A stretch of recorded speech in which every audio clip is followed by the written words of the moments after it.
So then, on to Street Talk, but before we do that, of course, what have been the clickbaity Coronation Street related stories in the news this week? Was that just a little... I've got fumes in my throat from all of our hard work. For our hard painting we've been doing. Okay, right, I've only got a couple this week. It's not been a brilliant week for clickbait. I'm apologising. I don't even know what I'm saying. Okay, I'm very sorry on behalf of the whole of the media, Gemma, that very few interesting clickbaity headlines were produced to Coronation Street this week. Is this like one of those things where you set up something to prevent it from happening, and then when it stops happening, you give up? Yeah, exactly like that. Right, first one. Metro. Coronation Street fans howling at blunder as dog becomes handbag. What's that about? I remember this. Do you know this one? Yes, I did. I remember. I think I saw a clip somebody put on Twitter, and it was Cassie sitting with Freddie on her lap. And you see her in the Rovers as she cuts to her a couple of times, but when she stands up, the next thing you see is her with the bag, and she's holding it in the same way she was holding a dog. Neither of us noticed this when we were watching the show, did we? I didn't even see anyone on Twitter post about it. I don't even remember but apparently it was quite the thing. Having Freddie. So yeah, well, she did. Last one then, Gemma. The Sun. Coronation Street teases return of 3 huge characters with cryptic hints amid crisis at UK ITV soap. We're both fried today. Who's coming back to Coronation Street? Who's been teased? This is not a spoiler. Anybody who's worried about spoilers, of course. This is silly tabloids. I think is this to do with Sally talking about how she misses the gals. Oh, it is, yeah. Rosie and Sophie. Apparently coming back, alas not. They were talking about fostering. Yeah. And so Sally was like, I've already had my kids. Yeah. Who was the third person? First one, then? It was still to do with Sally and Tim talking about that conversation. Is it Faye? Yes, Faye. I don't think Faye's coming back anytime soon. I don't want to be rude, but I don't think Faye returning is going to solve the crisis. Do you not? Do you not think so? No. She's a big star. Now she's done her Strictly, she could come in to sweep in and save Coronation Street. Not that it needs saving. The tragic bit about her being in, what was it? Dancing. Strictly Come Dancing, that's the one. The tragic thing about that was that you realise how misused she was on Coronation Street, because she should have been dancing all the time. I mean, it also shows how great of an actor she was, because she was bloody boring as hell in Faye Coronation was a little Street. bit dull, wasn't she? I only saw bits and bobs, and from what people say, she was utterly delightful. So we've heard. Well, neither of those, none of those 3 are going to be coming back to Corrie anytime soon, as far as I know. But anyway, that was all I could find. If anyone else finds any good clickbaity headlines, do send them my way. It'll save me a job of finding it. I am foreseeing a few more spoilers, unfortunately, these days. Because I'm searching for Coronation Street headlines. Maybe we should stop doing it there. I don't know. Yeah, maybe, I don't know. Maybe we should replace the quiz with it, and I can do it. Stop. No, the quiz is fun. It's all good. But this is not. Neither of those are what people really tune into this for, are they? It's to find out what happened in Coronation Street this week, or exactly what we thought about it. And an awful lot of Corrie this week was full up with Debbie's storyline, wasn't it? And all the various woes of the Webster family. We had the grease monkey nuts for a while with Abby's PTSD, Kevin's testicular cancer, and now, just to make a hat trick, we've got Debbie and her dementia, which is the very lame storyline title I've come up with this Webster's woes. Presumably Debbie's got no, she's got it, hasn't she? This is we can't. I think it would be ridiculous to go yet another episode of the podcast without just saying, pretending we don't know what's going on. She's got dementia and nobody's happy about it, apart from Kate Brooks, who apparently thinks it's wonderful, but I don't know. We'll definitely put our oar in about what we're thinking and feeling about that sometime soon. Just say that we also did know that Carl was coming back. We did know that, yes. And I thought that I think we both sort of we're having a conversation where we both were like, oh, it'd be good if he was gay. Yes, I saw lots of people, because this news came out, I think it was at the beginning of the year, that Carl would be returning. I decided. A lot of people were saying, oh, this is going to be Todd's new man, because I think there was a tease that he would have a new fella, and people wrongly assumed it would be Carl Webster. I didn't hear anything about Todd. He's definitely got an eye for the ladies. I think it would be better for everyone all around if he was gay. I don't know, it might be. And then that would have been a proper hat trick, wouldn't it? Because all 3 male characters that they revealed would have been gay. Well, then maybe if Carl was gay, maybe Theo wouldn't have to be. All the people on Twitter who go on and on about how gay Coronation Street is would just be like, see? Told you. See? But we do need more hunky straight men for the many single ladies on Coronation Street, don't we? Well, can I just say we've been told. that I think that Carl Webster is a massive slime ball and Germany can have him back. Initial impressions of Carl Webster, not positive in this household. How do you spell sexual harassment pervert? Is it with a K or a C? What, in German? I'm making a joke that his name is Carl. With yeah. a C or a K. He's with a C. And I'm saying, how do you spell his name? And yeah. I'm calling him sexual harassment pervert. He's a really difficult one because I think if we put all of that slime ballness to one side, I think he's probably supposed to be a character that we're thinking, oh, look at what a charmer he is. Yeah, kick him in the nuts. I know, and it's not a good introduction for him really, because already he's got off on the wrong foot in our eyes. I would assume. I don't know. I literally have got no idea what the rest of the viewers think. Whether they're like, men will be men, Lots of people really like it when there's a bloke that comes in and he's a sexual harassment pervert.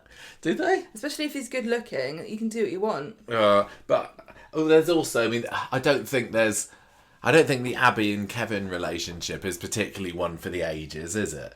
So I don't think people are saying, oh no, they're going to come in and split up golden couple Abby and Kevin. But I wish they weren't going down that route. Do you know one of the things that really gave me massive ick about him was when it turned out that he knows how to fix an engine himself, and he kind of tricked Abby into pretending that he didn't know what was going on to try to get her to help him. Did that happen? I thought he said, oh, he's some mechanical, he's some kind of engineer or something. Oh, I missed that completely. Friday say that, and she's like, oh, why did you say that you didn't know what you're talking about? Oh, I missed that. I would be so annoyed if somebody did that to me, because you're basically like lying and tricking me. Yeah. Also, here's another thing. The Websters are the worst, honestly, the worst family in the world, right? Because... Sweeping statement. They are. Just tell us what you really think, they're my least favourite. Okay? How is it possible that beloved Carl Webster, who's been living in Germany, but obviously on the minds of his siblings so much, how's it possible he's never even seen so much of a picture of Abby and vice versa? How is Abby never gone, tell me more about your brother, or what's your brother look like, or anything? Abby and Kevin got married. There was no photos of the wedding anywhere. I don't get the impression, and they've not really done a whole lot to make us think one way or the other at the moment, but I don't get the impression that they're particularly close. We're supposed to be ranting about Debbie's dementia at the moment, Jen, but you've gone straight in there with sexual predator Carl. No, because the backstory of Carl, for anyone that doesn't know, I suppose, is that after he was banished from after his country. Debbie and Kevin and Bill were in the programme in 1984, I think it was, just for 1 year. Then they went off. Bill got married to Elaine, who was the niece of Percy Sugden.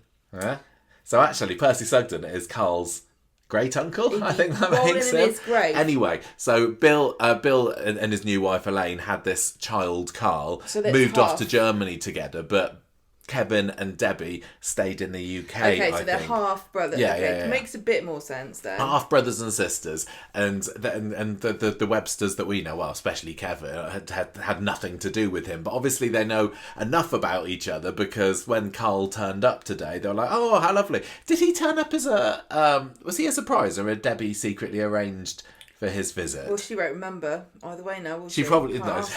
No, she won't. She's like, yeah, he's probably like, you told me to come. She's like, did I? Oh yes, of course I did, love. I can see why Abby didn't know who Carl was, because she's like, Kev, you got a picture of Carl I can see? No, they haven't cast him yet. But Abby's been in the show the whole time. Carl's got no excuse for not knowing what she looks like. She looks like Sally Carmen. Carl's introduction just ticked all of the soap cliche tick boxes of how to introduce a character.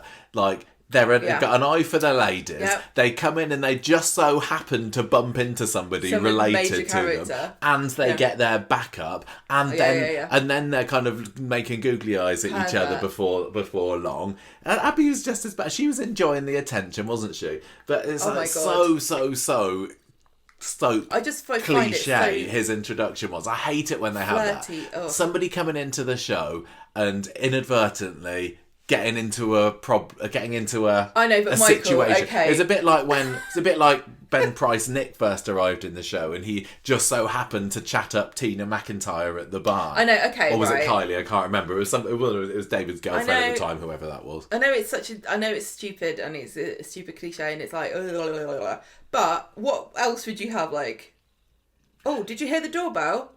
Yeah. Oh, it's Carl. Carl's come from Germany. This is the normal way that people come to visit their families every single time. Oh, hello, family. Yes, it is me, Carl Webster. This is my face. I am now been cast. I don't know. I think that they could have just have Debbie arrange for him to come over and meet them at the bistro and be like, Kev, I got a surprise for you. And then Carl comes. I'll tell you what, if you know when he was being all flirty with Abby, and he wouldn't take no for an answer when she was like, I'm married, I think I would just vomit all over his engine block and close the lid and say, see you later. You're just jealous that Carl wouldn't give a second glance to you. No, he prefers blondes. He'd run me over. Look, we can't talk. This is supposed to come later. You wouldn't be able to run me over. This isn't the thing that people are really, really, really, really mad about Coronation Street. Right, I'm just going to say one thing. Week, I'm going to quickly say this now. This dementia thing, I feel like I've been living with Debbie's dementia for months. We already knew this was happening, and I've been through all of the stages of grief: denial, anger. You're just happy to watch it now. Literally bargaining. Like I signed that petition. We all signed that petition. To stop it from happening. I know that internet petitions don't do anything. But have we spoken about? I think we did speak. I think we spoke about it on the spoiler cast. Yeah, because I was like, of all the things they've ever done, this is the only thing I would get down on my knees and beg. If they could give me one wish, this would be the only thing I'd ever wish for on Coronation Street, for them to change. Do not give Debbie's dementia. It's just such an utterly baffling decision. It's not baffling at all, and I can tell you why it isn't baffling, because it's all anyone is talking about. It is driving so much discourse. People are saying how much they love the character. If you're Kate Brooks, and you've come up with you're doing it now. I know, you come up with this idea. This is everything you could have hoped for when you envisioned this storyline, because it's given one of your best actresses something really good to do. It's given her a massive, great big storyline that everyone's going to be talking about. And yeah, it is mostly negative, and everyone is saying it is a big mistake. And I do think it is a big mistake, because I think that Sue Devaney had years ahead of her on this show. I don't know how long this story is going to last. I have my own theory about how it's going to come to an end. What's your theory? I think what's going to happen is it's going to be prematurely ended. I don't think we're going to see her like Mike Baldwin in it, wandering around and succumbing. But Mike Baldwin was fairly premature. Yeah. He went through it, I don't know, less than a year maybe. Yeah, but I don't think she's going to die of having it. I think something else will happen and she'll die. Well, Mike Baldwin, he ended up sacrificing herself or something, because I just think that's what we said about Paul. We're just going to go back to that again. I just don't think that people want to see her lost and afraid. I think that it's going to be too much for Coronation Street to resist, because we said this with the Paul story, and we're like, well, I wonder how far down the road of his MND will he get? You know, will he get really frail? Will he lose the power of speech? Will he be in a wheelchair? Surely they won't go, that far into it. And they kind of did, didn't they? Obviously, they didn't have him like lose a whole load of weight or anything, but they went a lot further than that. And the story and actor were very rightly praised because of it. And I think Coronation Street, or especially Kate Brooks coming in as a new producer, took a look at what kind of impact that had and the discourse that created, and was like, I fancy a piece of that myself, actually. I know, but I just don't think that it should be on the cards to have 3 characters with fatal illnesses within a year of each other. It's terrible. It's absolutely terrible that this is going on. It's such a bad move for creating. It's miserable. It is miserable, and I see why they're doing it, and I'm not going to fault anybody for wanting to hit the headlines and doing it with an actress that people love. And I've seen lots of people going, why don't you do it with somebody nobody likes? What would that achieve? I know, this is the problem. Sue Devaney clearly is going to be amazing at this. We always, quite often will say when a big dramatic story like this happens, we say, oh, so-and-so is one of the best actors in the show. But actually, most of the time, whichever actor gets whichever story, they generally step up to the plate, don't they? And they deliver. I don't think anybody was saying, oh, Peter Ash, he's one of the best actors in the show. No, we weren't saying it was bad. They didn't give him... But they didn't give him time to show. And then they did. And it's like, wow, yeah, that's actually amazing. So I think that lots of characters could have done a really good job, but Debbie is beloved. Yeah. And I think you're right. That was probably a deciding factor in who they were going to give it to, because they want you to be emotionally invested in it. I just really wonder, it's a real got kick this in the teeth. Fetish for medical stuff. Who is it? It's somebody, and I don't think it's the producer. I don't know. What is this? What is the deal here? Somebody at ITV like loves like. It's. I would understand. Whacking it to ER or something. And they were growing up, and now they're like, oh, we must continue. I would understand if the feedback clearly wasn't stop it with the medical and police storylines, and it's not even been like people have been complaining about that for a short while. It's been a good couple of years, at the very least, that people have been saying stop going to the hospital, stop having everyone have these diseases. And in the last 12 months, like you said, it's been, I'll tell you what, we'll give more people more diseases. We'll have 3 people having cancer, one of them dying of it, and then we're going to have this with dementia. It's just too much. It is. I know that it's part of life, and I know that lots of people live with illnesses, chronic conditions. There are people dying. But I just don't think Coronation Street is about that. And there are so many other things that you could do that they're not doing. That's what gets me. Like, there's absolutely nothing in Coronation Street about how are people coping with inflation? How are people buying groceries? How are people cutting back on stuff? That's a concern of a lot of people. If you want to mirror everyday misery, do that. That's more relatable. I also don't think it's their job, really, to make everyone miserable. I don't think that the viewers in general have got quite the same relationship with the characters as they did going back 10, 20 years. And there's a lot more characters that people don't really care that much about, sadly. Yeah, sadly. And that's partly a result of the plot-led drive that Corrie's had in the past 10 years. But I think that if you were to give a random person a random story about something that's a bit more mundane, I don't think people would buy into it. And one of the ways that Coronation Street chooses to get you into something is by making these high stakes story, because maybe a lot of the characters wouldn't be able to keep you interested in a slice of life story. I don't know. I know what you're saying. I don't agree with you, but I do think that's maybe what's driving is a fear.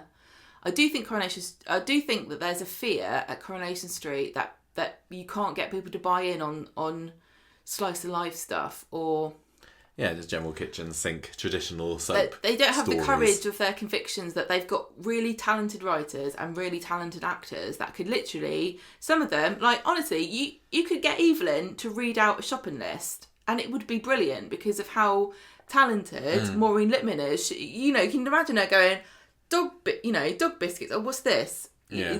I think Hope's put jelly on it.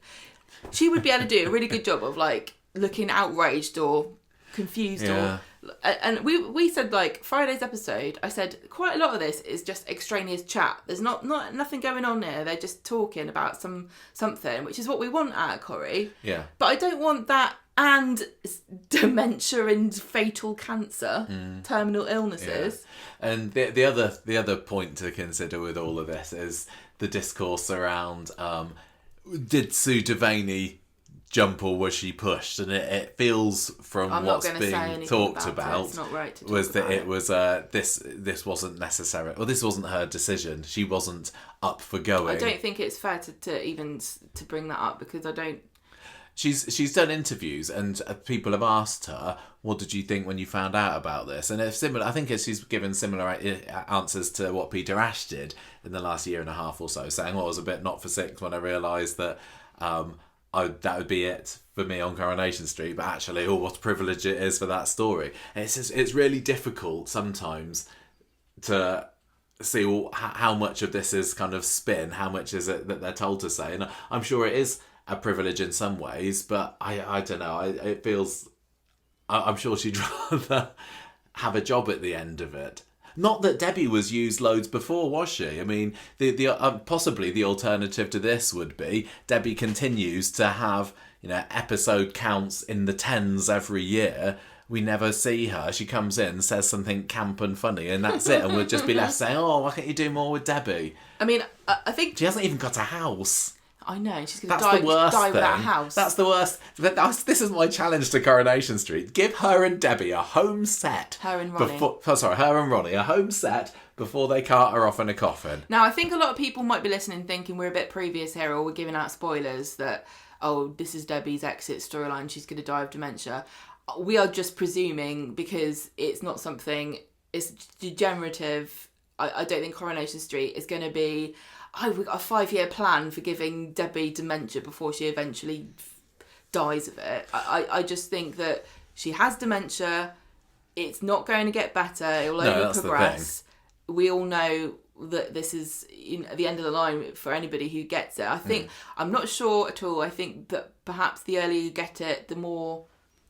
the swifter it progresses, but that could just be me making up crap. I am a podcaster after all. I'm not in the slightest expecting her to be gone by the end of this year. This is going to carry on until 26. But I don't want to watch her. I don't want to watch this. I just don't want to watch this. I see a lot of people on Facebook, and it does feel a bit like people are being picked off by Kate Brooks the sniper. One by one the fans are saying, I'm not watching this anymore. It's just crossed the line for me now. I can't watch it anymore. I really am interested as to whether they're shedding viewers over this. I don't think they are, but if it was down to me at the moment, I'm not sure that I would want to watch it. I remember you saying that when we found out about it back 3 or 4 months ago. It's just a step too far for me. I just find it just heartbreakingly sad, and I never ever watch things like this of my own accord. I never watch anything like this of my own accord. I just don't find it entertaining. And I honestly think people find it interesting are a bit insane. The thing, but we know she's going to do a brilliant job, and maybe that's going to make it even worse to watch, because she'll probably give an absolutely powerhouse performance. That's why they've given it to her. It's just sucks so badly that she and Julie represent all that is brilliant about classic campy Coronation Street, isn't it? And this is such a double whammy. It's like ritually executing all the best things about Coronation Street, like coming into, like, marching into the town square going, "You have been taken over, please send me your funniest women, I will shoot them one by one in front of you." I remember fuming when I found out what was happening with Julie, and yeah, you were furious. I was so furious, but I think that was partly because in my head I knew that this was going to be happening with Debbie as well, and it just feels like, I thought we'd gotten over it. Too much. I thought we'd gotten over it with Paul. It's like, yeah, well done, you did it. You did a good job. Pat, pat, pat. Everyone, awards for you. Well done. I am glad that stop now. I am glad that the fans have made their opinions and views known about this. Like you said, there was that petition that was set up, and it got a good number of signatures, didn't it? Not that these kind of things ever have any sway, and I still don't think that Coronation Street really should more signatures. To be honest, it really deserves more the signatures. I think that Coronation Street would not be, it needs to stick to whatever direction they think it's going to go, and an awful lot would have been planned so far in advance that you can't just make a swerve like this anyway. But I don't think they should. I just wish they hadn't come up with it in the first place. And it's just really cruel. It has been interesting seeing how they've been presenting this story as well, because when it was broken on social media last week, there were like pictures of smiling Debbie Webster going ha ha ha, and then like quotes from Sue Devaney saying, "It's such an honour, I'm so pleased to be doing this storyline," and it's like, oh come on. And they know what they're doing. They're just trying to say no, it's absolutely fine and everyone's cool about it. It's a little bit, it protesteth too much. Nobody's falling for that, honestly. So I'll just say, like I agree with you. I don't think they should ever bow to fan pressure. I think that creative, and I know a lot of people won't agree with that. I think a lot of people will say that's a mistake, you should listen to your fans. But what I'm going to say is that you really have to be completely sure of what you're doing.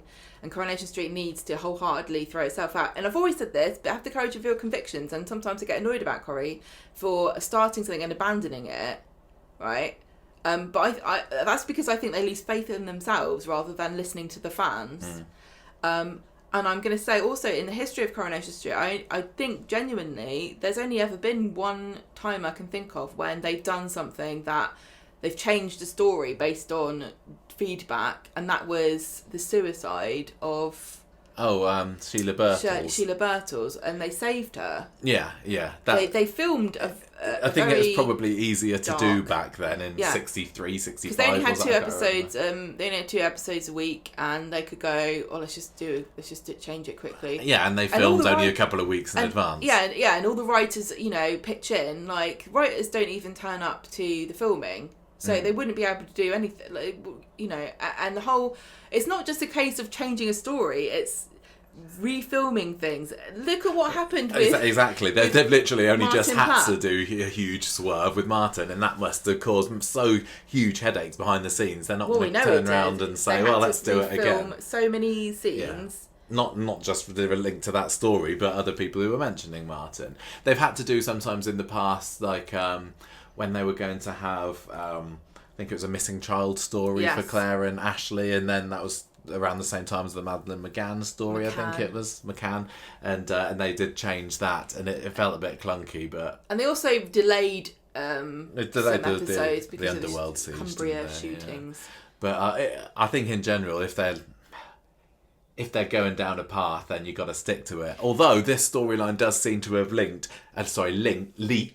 particularly early, so possibly it could have been easier to change it, because usually when things leak, they're on screen, a month or 2 later at the most, and this a little bit more. No, I don't think anybody enters into a story like this lightly. They would have thought about this a lot, and they would have decided that no matter what, this is what they want to do. So there's not going to be any change in their minds, and I just want people to understand that even though I think it sucks and I really genuinely think they shouldn't do it, I still would rather have somebody do this storyline who was so convinced that they're right, in charge of doing it, and putting their vision on the table and showing us some really harrowing stuff. I'd rather have that than them going, I don't know, or people don't like it, I shouldn't do it. There are so many confronting and controversial things and episodes of stuff and TV series that people hate the idea of, and they do it anyway, because sometimes you have to challenge people with art. And I know that sounds like a stupid thing to say about a soap, but there are important stories to tell. I wouldn't choose to watch it if I had the choice. Yeah. Anyway. I still do wonder whether, considering the number of characters who are leaving this year of their own volition, or actors that are acting of their own volition, would it have been better to have given the story to them? Could Yasmin have been given this story, for example? Yes, that could have absolutely worked. The problem is, if it's going to be a long runner, if Shelley King says, well, I'm not going to renew my contract next year, that means that she's got to be out of the show in less than a year. And I suppose the idea is that this is going to take a bit longer than that. I think when they gave Mike Baldwin the story back in 2006, that had been, it'd been maybe 2 years at least before that he said, I'm gonna end my contract after then. I am quite interested to see how this compares to Mike, because everyone's going to make the comparison. Yeah, if you watch Coronation Street long enough, you will. And he was another character that was particularly sad to see get dementia, because he was such a shrewd businessman, somebody with utter confidence in himself. So she. Yeah, and he was very much in denial that anything was wrong with him. And I think that she gets it a bit more. I mean, there weren't any scenes of Mike Baldwin getting the news and then having a massive cry about it, but he was just like, no, I'll be fine. But he had the wind taken out of his sails a little bit, but he was in total denial. I don't think that Debbie is going to be any in denial about it, but she looks like she is going to try and hide it for as long as possible. But if you're going to pick somebody to give this story to, and you're in a meeting with everybody at Corrie, and you're like, we want to do a dementia storyline, who are we going to give it to? You don't give it to somebody who everyone agrees it's fine to get rid of that character. You give it to somebody who everyone's going to say, oh no, don't do that to her or him, because you want it to have the maximum impact. I know. You don't want to do a half-assed dementia story with somebody nobody likes. I think that it possibly could have worked with Yasmin, particularly. I know that she isn't as popular now as she was 3 or 4 years ago, but it would have been tragic that she managed to get through this terrible ordeal with Jeff only for this horrible disease to catch up with her. But if you're going to say which one would you hate to lose more, you're going to say Debbie. Yeah. And I say that as a fan of Yasmin. I think, unfortunately, you get more bang for your buck if you do it to somebody that everybody loves and hates the idea of this happening to. You just do. That's just how the impact works. And I know that, and I agree with anybody who says they hate the idea and they don't want it to happen and they think it sucks. I totally agree with you. I'd hate it too. But I'm just telling you, from a story perspective, she's the perfect person to do it to, because of all the fuss that's happened. All the fuss that's happened only proves why they're doing it. I've seen some people commenting in places can't win saying, those if we didn't say we don't care, then they carry on doing it. I've seen some people commenting saying, what, Debbie Webster's popular, is she? She's barely even in it. I don't think she's going to be a huge loss, but I think it's almost the potential of Debbie Webster. She's definitely a popular character with a good swathe of the fans, I think, but everyone's wishing that she was in it more, and this is very much a no, not like this kind of moment. Sadly, this isn't. But we are going to get an awful lot of Debbie on our screens this year, and I'm pleased for that. But just not the way it's happening. From a sort of purely clinical detachment, I am interested to know what is she going to find out about it. What are we going to learn about it? Is there any? I mean, I don't know anything about it. Is there any? She's got to go to the memory centre or something. Can they help her? Upgrade her RAM. Oh yeah, see, this is what you've only got 64 gigs. You need way more than that. You want a solid state, really. Yeah.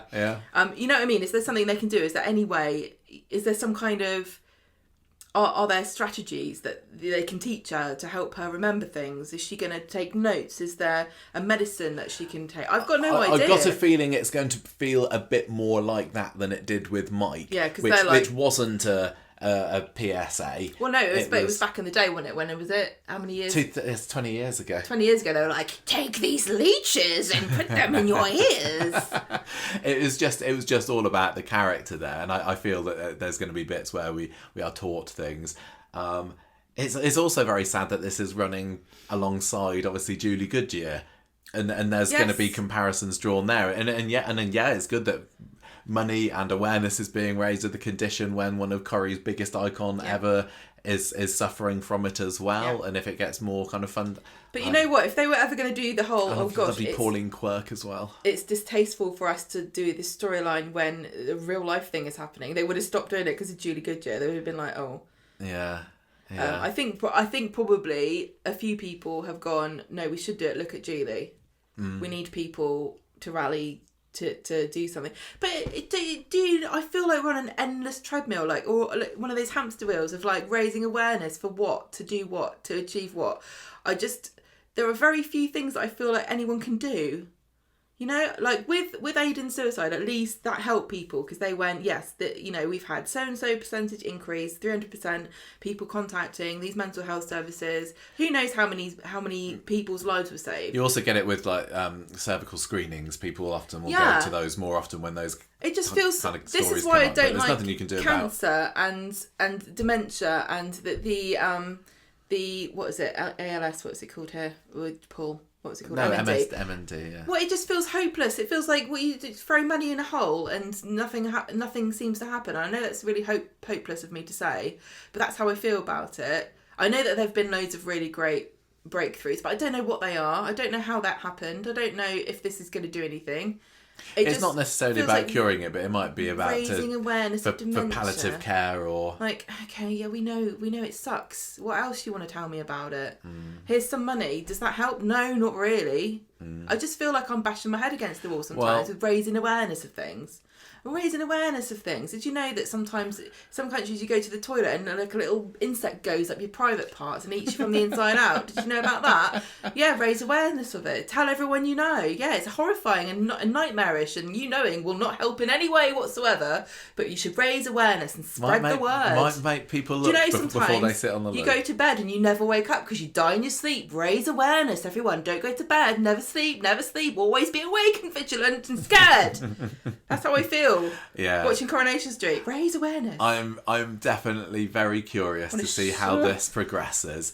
I'm also kind of interested for Ronnie as well, who is another character that has really, really been underused. He's not really done anything in 5 years, has he? He's absolutely nothing. And Vinter was a nice guy, and I interviewed him on the podcast a few years ago, and he's very kind of passionate about his character. Yeah. So, but he doesn't, as a character, get my motor running. And it's like, well, I'm very, very whatever about Ronnie. I'm more interested in him now. I am more interested in him now, and I'm interested to see whether I will like him more. Because I've had an up and down relationship with Billy Mayhew over the years, and actually, during the MND storyline, my appreciation of his character absolutely skyrocketed. And I love Billy again. I used to love him. Then I went through a ditch in my love of him. And now I think he's great again. And I'd like this to at least get me interested in Ronnie. And, you know, Kevin, we've been a bit down on him recently. How's he going to cope through all this? I don't know. But... we're very early days. I'm sure there are going to be awards. I'm sure there are going to be some brilliant scenes. Even Wednesday's episode, when it first kind of kicked off, people were singing that episode's praises, weren't they? Despite all the opposition that there'd been towards the story. And I know people were saying, I know she'll do a great job. But yeah, everyone was saying, wow, what a powerful episode that was.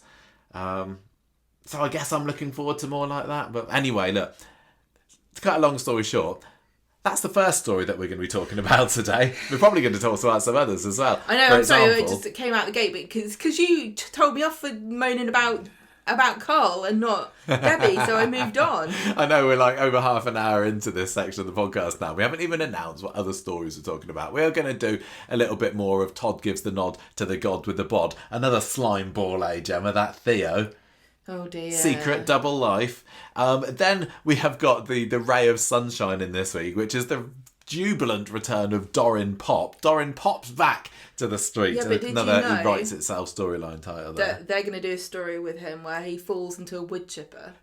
It wouldn't surprise me. It would not surprise me if it's like, oh yeah, Dorin's back. Hooray, everybody. Yeah. Where's he gone? Leukemia. I left the wood chipper running outside just because I was doing something and I forgot to turn it off. I don't know where he is, but I see a fine red mist in the air. It was a very good move, I think, to bring him back on Wednesday, which was the very, very miserable Debbie's got in a hopeless situation, and everybody loves Dorin, don't they? So putting him in the episode did just add a little bit of levity that we needed. I like the fact that Dorin will say things in a scene.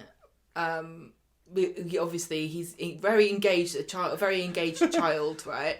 I just want him to, in the middle of like Tyrone telling Cassie that she's a skank, Dorin to be like, why are they killing Debbie? Yeah, they should. They shouldn't kill Debbie, she's a funny lady. Yeah, Dorin Unfiltered, I like it. Dorin should have a podcast. They're clearly, I did, when he came back again, I was like, oh, I wonder whether he's just going to be running his mouth off again. And the first episode, he was talking about crayons or something, wasn't he? And then he was blathering all the way through Friday's episode. He was. And they're clearly, they could say, okay, let's do that again. Just shut up, child. Have a lollipop or something. But I think they get that people really liked that about Dorin the last time, so they're not gonna shut him up. He'll stop eventually. You know, he's gonna grow out of it within years. Oh, yeah, I don't know how long he's staying in the program. Is Alina's should we be watching out for her safety at the moment? Is she gonna did he get that? Pop a clogs scene? There's a storyline title. Yeah.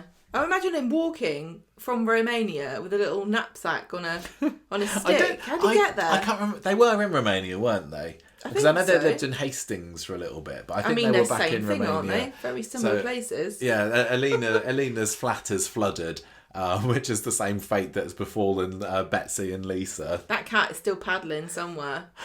I really want something to happen about that flat. It's like the scaffolding outside number 1. They're just going to keep on living with Carla until hopefully people forget that they ever lived somewhere else. But anyway, and also they don't have any of their stuff with them. There's nothing of Lisa in Carla's flat, is there? It's just all Carla stuff. Actually, yeah. She brought a box with her. Brought a couple of cans of Iron Brew, probably. Yeah. She's obviously just completely fine with everything. That maybe it'd be so funny if they showed us Lisa's flat and it was just almost identical to Carla's. She's like, yeah, I kind of forgot that this wasn't my house. So we're going to talk about the Dorin story. I've tied up the skank and the plank with that as well. Tim Foster is my next storyline title. Did you say he was an astronaut? No, I was telling you about this yesterday. He's a rower. Oh. Tim Foster is an Olympic rower, and a terrible storyline title for this, I know, but I thought we should call this storyline "Idle Tim Lazily Forgets to Paint a Fence." Yeah, I've got to be in my body about Tim not painting his fence. Me and you have spent cumulatively if you add up the hours, probably 24 hours worth of painting wood over the last week. This week, yeah, we've done a lot of sick painting. And tired of it, and if I can do it, bloody Tim can get off his arse and do it.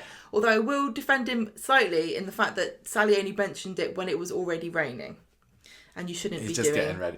I'd give him the benefit of the doubt, but we have had people on the tour today. You asked people going on the tour to take photos of the fence at number 4, and that fence has not seen hide nor hair of a paintbrush. Sean in Brum very kindly sent me some pictures of the Metcalf's garden, and they're filming 3 months in advance, so he still hasn't painted that damn fence. I think the worst thing about the Metcalf's garden, we will get on to talking about the actual story soon as well, is that Sally's horrible fake grass. Oh no, don't say that. It just looked dreadful. We had a lovely listener confront us about having fake grass, defending themselves and saying that they have fake grass, and we have to forgive these people. I don't like it. You have to benevolently allow them to have fake grass. It feels like Sally wouldn't have fake grass.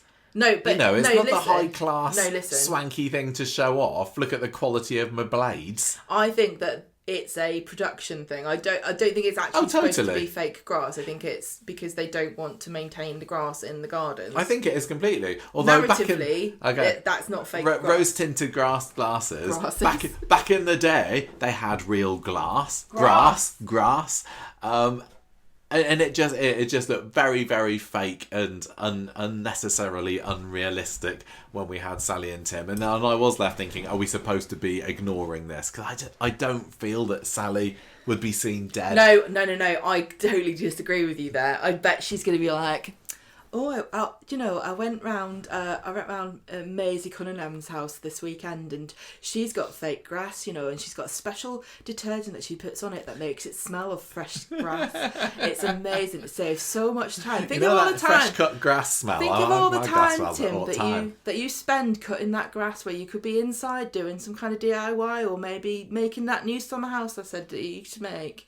Save so much time. It's really classy and highbrow. It's more expensive than real grass. I can't remember whether the other houses there have also got fake grass. They do. But, I don't think the plants in the back garden do, but the front garden. Because there's no sun. Yeah, this is true. Okay, we're gonna boring conversation. No, it's fine. It's fascinating. We've got a little bit of the big DD decision this week, a little bit more of the revenge story, a little bit more of Dylan the villain, and there's also been going on to the pub as well. But really, then we had to get through those in about 5 minutes altogether, because like we were insinuating, the vast majority of this week's Coronation Street was everything that was going on with the Websters at number 13 and wherever it is that Debbie's supposed to live. Is she actually supposed to have a house, or does she just live in the hotel? She doesn't, does she? She's got a place. She must do.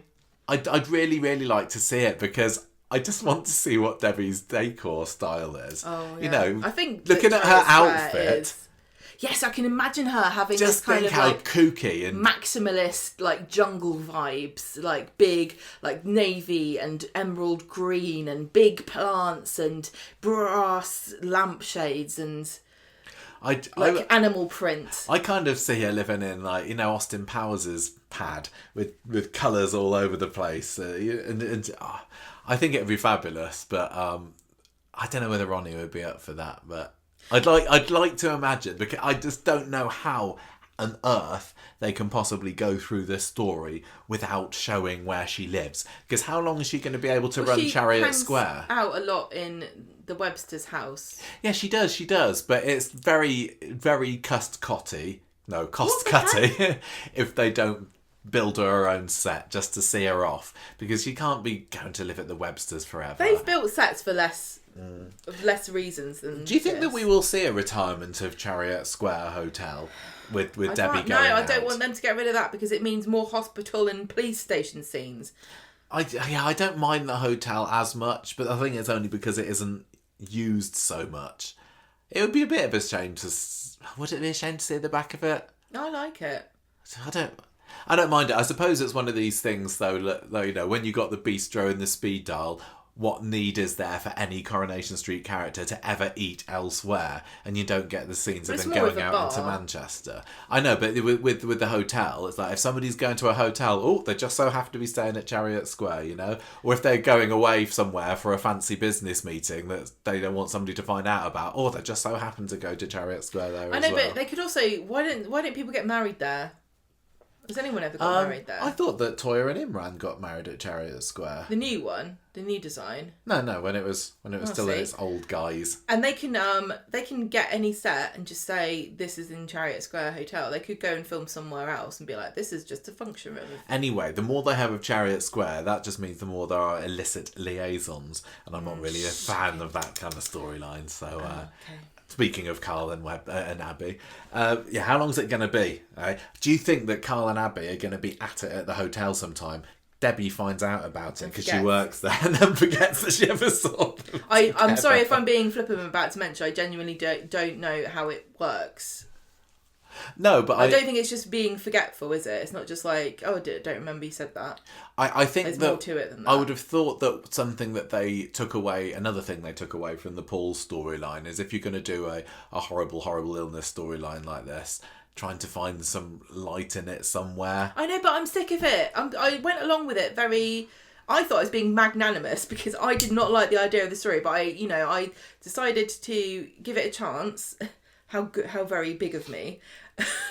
But I'm just sick and tired of trying to be the big person when it comes to Coronation Street. I shouldn't have to give it a chance. No, I want to be entertained. I don't want to be You want a story to start and you go, oh my gosh, they're doing this story. This is going to be brilliant. This is going to be fantastic. I don't want to be like, well, okay, if it makes me a better person by the end. If it raises my awareness of something, then it's probably for the best. Existed. I'm sorry, I'm being really sarcastic and evil about this, but I don't want them to do it. Well, a lot of people this week have been feeling quite positive about the prospect of Sally and Tim being foster parents, haven't they? So that's got a few people excited. I'm sorry, but Sally said no. I know she did. That Tim won't take notes. He's like, I'm the only one that gets to make unilateral decisions about the future of this family. I said no more marrying and you stop being the mayor. And I say more fostering and we're going to do it. I'm the man of the house, Sally. Yeah. And I'm not going to paint that fence either, so forget it. Right, come on, let's do a bit of synopsising. Maybe we'll be a little bit quicker today. Maybe Sally can get some strapping foster sons to paint that goddamn fence of hers. Maybe she can, yeah. They're looking out for wayward teenagers like Mason, aren't they? Yeah. That's the plan. I have to wait for Dorin to grow up a lot. I saw some people online I saw saying that maybe Brody's going to get out and they'll be fostering Brody. I don't think I'm particularly interested in that. Although his hair would make an excellent paintbrush, wouldn't it? Just imagine dunking him with that voluminous mop into a paint can. That fence will be done in no time. Fostering Brody sounds like a really bad 90s movie that had Macaulay Culkin in it. And at the end, the parents die in a tragic accident. Right, come on. What's happened this week? Monday's episode. I mean, the story probably kicks off on Wednesday, doesn't it, with this dementia story. Monday was all about how grumpy and sad Kevin is, and Abby's trying to G him up with a post-it note on his box of crunchy Monster Flakes, but he's really not in the mood for taking any advice about perking up from anybody. From Abby, Debbie pretty much says the same thing to him. Jack is still in a mood with him about last week, and Debbie's saying just go easy on him, Kev, but Kev's not in any mood for that either. Fortunately, at least, we do have Tyrone working back at the garage again today, and much in the same way that when Lisa told Carla the other week, we're through, we're finished, I can't concentrate on you anymore. Next episode, they were back canoodling again. Well, Tyrone wasn't canoodling with Kevin in Monday's episode, but he had done a full 180 on his quitting the garage thing, and he was helping Abby out, fortunately for her, because she's a little bit overworked now, bless her. Kevin, meanwhile, is back at number 13, catching him trying to... No, he's not. Was he at the garage or was he at the house? I can't remember. Whichever one it was, Jack wants to go out later, and Kev's like, you can't, you're grounded, you've been fighting at school. You need to learn your lesson, you. And... I still stand by what I said last week, that Jack is in no way intimidating, a fighter, anything like that, is he? And when they had him squaring up to Kevin and Jack saying, "You pathetic loser," and pushing past him, I was getting major Viper from Gladiator vibes. Yeah. Like, you tried your best, Jack. But yeah, you're not scaring anyone. No, you're really, really not. Debbie takes Kevin to task for this, saying, what are you thinking? You can't keep falling out with folk, with your wife, with your son, with Tyrone. There's not going to be anyone left. Kevin's like, don't need you either, Debbie. Bugger off. You can leave. Don't want anything to do with you. He's not making himself very easy to like at the moment. Not that I'd want to tell somebody who's going through his horrible cancer exactly how he should behave. But is the idea of this, do you think, to try and persuade Abby that seeking solace in another man's arms wouldn't be the worst thing? You see, when this happened, okay, when he was being a dick, and he's been a dick for a while now, I was like, do you know, this is actually refreshing, because it's nice to see Coronation Street showing somebody who is suffering from an illness, not being a holy, sainted, long-suffering...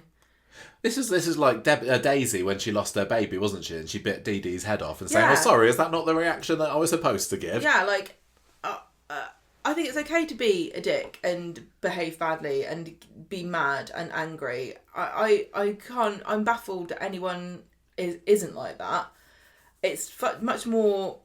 I think people are soothed and our angst is settled somewhat when we watch a show or a programme or anything or film with a victim of something, and they're just being so very stiff upper lipid. Yeah, benevolent and kind, and I've accepted my fate. I think that we find comfort in that because it makes us feel like perhaps that would be us, and there is hope for acceptance. But I think kicking and screaming and telling everyone to bugger off because you're dying is completely normal, and I found it very refreshing. Up until the point when I realised that they're doing it so that we think that Kevin's horrible and she should shag Carl instead, which feels really horrible to me. Yeah. What do you think? I'm preferring watching Julie and how she's going through cancer than Kevin at the moment, is what I think. But maybe that's just because I like to put my fingers in my ears and go la la la la la. It's very confronting how Kevin is acting. He's not going quietly. Not that I think he's anything. And it kind of is interesting to contrast the two, because I think that Julie has basically got to the stage where she's like, this is it. There's nothing else for me. I can either scream and cry or enjoy my life while I've got it. Whereas Kevin feels like, I've got more leeway here because I'm having a crap time, but it's perfectly possible that I'll be fine. And so I've got a bit more leeway here. I'm not enjoying this. This isn't all there is for me. There is a future. Whereas Julie's like, if I don't act nice now, if I don't enjoy myself now, I will have nothing. Julie seems to be doing a bit of a Trisha Goddard, isn't she, with her diagnosis at the moment? Well, apparently people are hating Trisha. Are they? We've only watched a little bit of Big Brother this week. People are getting annoyed at her. I'm basing this off one tweet, but it had a lot of likes. Okay. Well, Probably. And I can't even remember what it said. I just pick up on the vibes.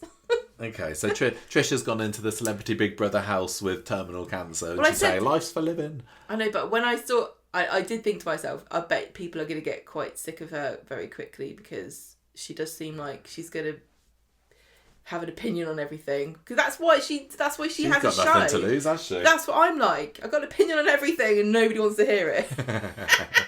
Anyway, back to Coronation Street. Kevin's in the pub later. He just wants some lager. Glenda's like, don't know whether you should be drinking in your condition, Kev. Shut up, I'll have a drink if I want to. Kevin says back. So this is when the punch happens, which was quite fun and out of the blue. Tyrone sidles up to Kevin in the pub wanting to talk, but Kevin's not in the mood. He just wants everyone to mind their own business, and then he just, without too much provocation, knocks Tyrone's lights out and right in the middle of the bar, and then he gets himself barred. So that was quite good. Do like a good old soap punch, but didn't I say, like, Kevin's not got a very big toolbox for expressing his emotions. Oh yeah, totally. So I think that this is totally right. I think that he would be like, what? Me sad? No, me angry, me punch. Yeah, well, especially when he feels that Tyrone left him in the lurch last week saying, I don't want anything to do with this business anymore. I tell you what I really liked this week was that scene where you had Abby trying to get Tyrone to take over at the garage even though he wasn't scheduled because Kevin was very sick. And you got to see their side of the conversation, which is like, look, it's perfectly reasonable for us to ask Tyrone to cover because you're battling a serious illness that could kill you and you're not feeling very well and we need this guy who's supposed to be our friend to help us. Then you cut to Tyrone. He's sitting in the house surrounded by chaos. He's got plans for the day. He knew what he wanted to do. He's supposed to have the day off. And he's like, I don't think it's fair for you to ask me all the time to cover you just because on a whim. And I just really liked seeing both sides of that conversation and it's nice thinking to myself that both of them have a point and you rarely get that on Corrie, but they've got so much potential because almost everybody is somebody's favourite character. Yeah. And when you have a disagreement between two of them, quite often Corrie will kind of push you to one or the other, won't they? Yeah. So that was good. I just thought that was good. Jolly good. Kevin goes back home. He gets a bit shouted at by Abby, who's heard what he's been up to. But they have a nice pie and chips later, and it's very civil. And no, they have a very dry dinner. Yeah. That pie and chips was the needed driest. Gravy, didn't it? Yeah. But just when you think things are starting to go well for them, Abby makes the comment that, I know what it's like, Kevin. I've been really ill in the past too. And Kevin's like, oh, addiction, self-inflicted. Which, I think it probably is natural for him to think and say, because he's like, I have done nothing to deserve this. And it's not like I think that he's been kind of having that lingering inside him, this resentment towards his wife. But I think if you're in that kind of mood, then it's probably understandable that he might fire that one back as advised as it might be if he had any chance to think about it before he opened his mouth, don't you? Well, why has he got ball cancer? What's he been doing with them? Sticking him in the microwave, probably. Maybe he has. Maybe he got that idea off the South Park then, episode. Isn't it? Yeah. So all of this drama as well, it's not just to try and push Abby into Carl's arms, but it's also obviously to make Debbie not want to open up to her family about her particular predicament because she doesn't want to add yet more fuel to the fire that is just the general life of the Websters at the moment. Anyway, Abby ends up in the garage with Tyrone, who says, oh, I never thought it would come to this between me and Kevin. I've always trusted him, apart from that whole thing about Molly, of course. But we survived that. And Abby just doesn't know what to do. She says, I played my hand and I'm not sure how much I've got left to give. Debbie later has a very interesting scene, doesn't she, over at Dee Dee's flat. And this is when you start to realise, if you hadn't done so already, there's definitely something going wrong with Debbie here, because they're having a bit of a chat about the baby and then Mick, and then Debbie just kind of zones out, doesn't she? I wrote that, I've even got in a note here that it's an absent seizure, but it wasn't, was it? It was, what did they call it on Wednesday's episode? A TBI. TBI. TIA, that's it. Traumatic, what is it? I've written it down. That's what they thought I had. Remember when I had my brain scan? Did they? Yes, it's like a mini stroke. A transient ischemic attack. Yeah, that's why they scanned my brain. But yeah, she just kind of was looking, and I didn't. You don't have one, no. I didn't. Yeah, I thought that was very well done. She just kind of loses it, and the camera is zoomed right in on her face, so you can see that there's like nobody home inside, is there? And then she just kind of flicks back to normal, and Dee Dee says, well, what's then? You okay? And she kind of tries to play it off, but by the end of the episode, she's phoning her doctor, her very private doctor, for an appointment tomorrow because she's got oodles of cash. Private doctor for money. Yeah. So yeah, things aren't looking right for there.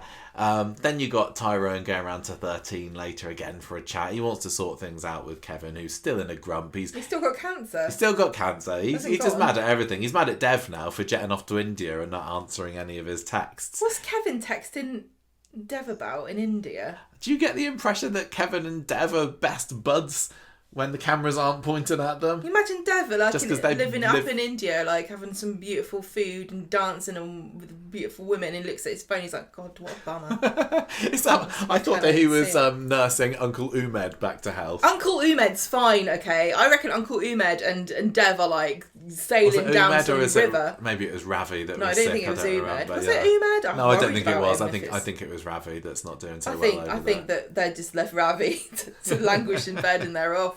Anyway, Tyrone's saying they just talk about Kevin worried that he's on his way out, and Tyrone saying, no, look, nobody's saying that. Kevin wants to know what the reward is for his life a hard graft. Is it cancer? Well, this isn't fair, is it?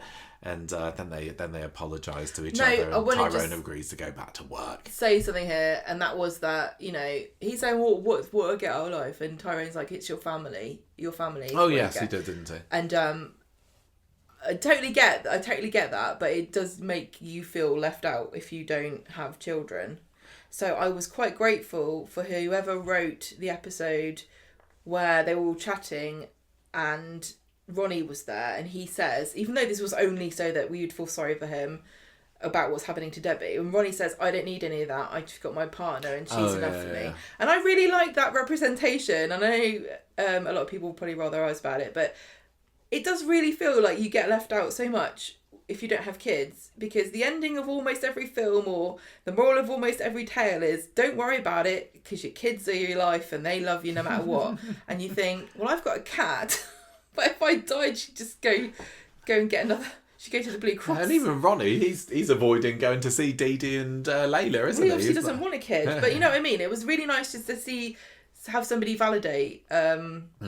I don't need that, but and also without belittling everyone else and saying, I couldn't have kids, I'd hate that. We don't need to disparage each other's choices, but it did when Tyrone said that to Kevin, I did feel a bit like, oh well, I guess I'll just die of cancer and it won't matter then. You know what I mean? But equally, of course, it's really important to you if you have a family, and it is something that you consider if you're thinking about if you're going to die.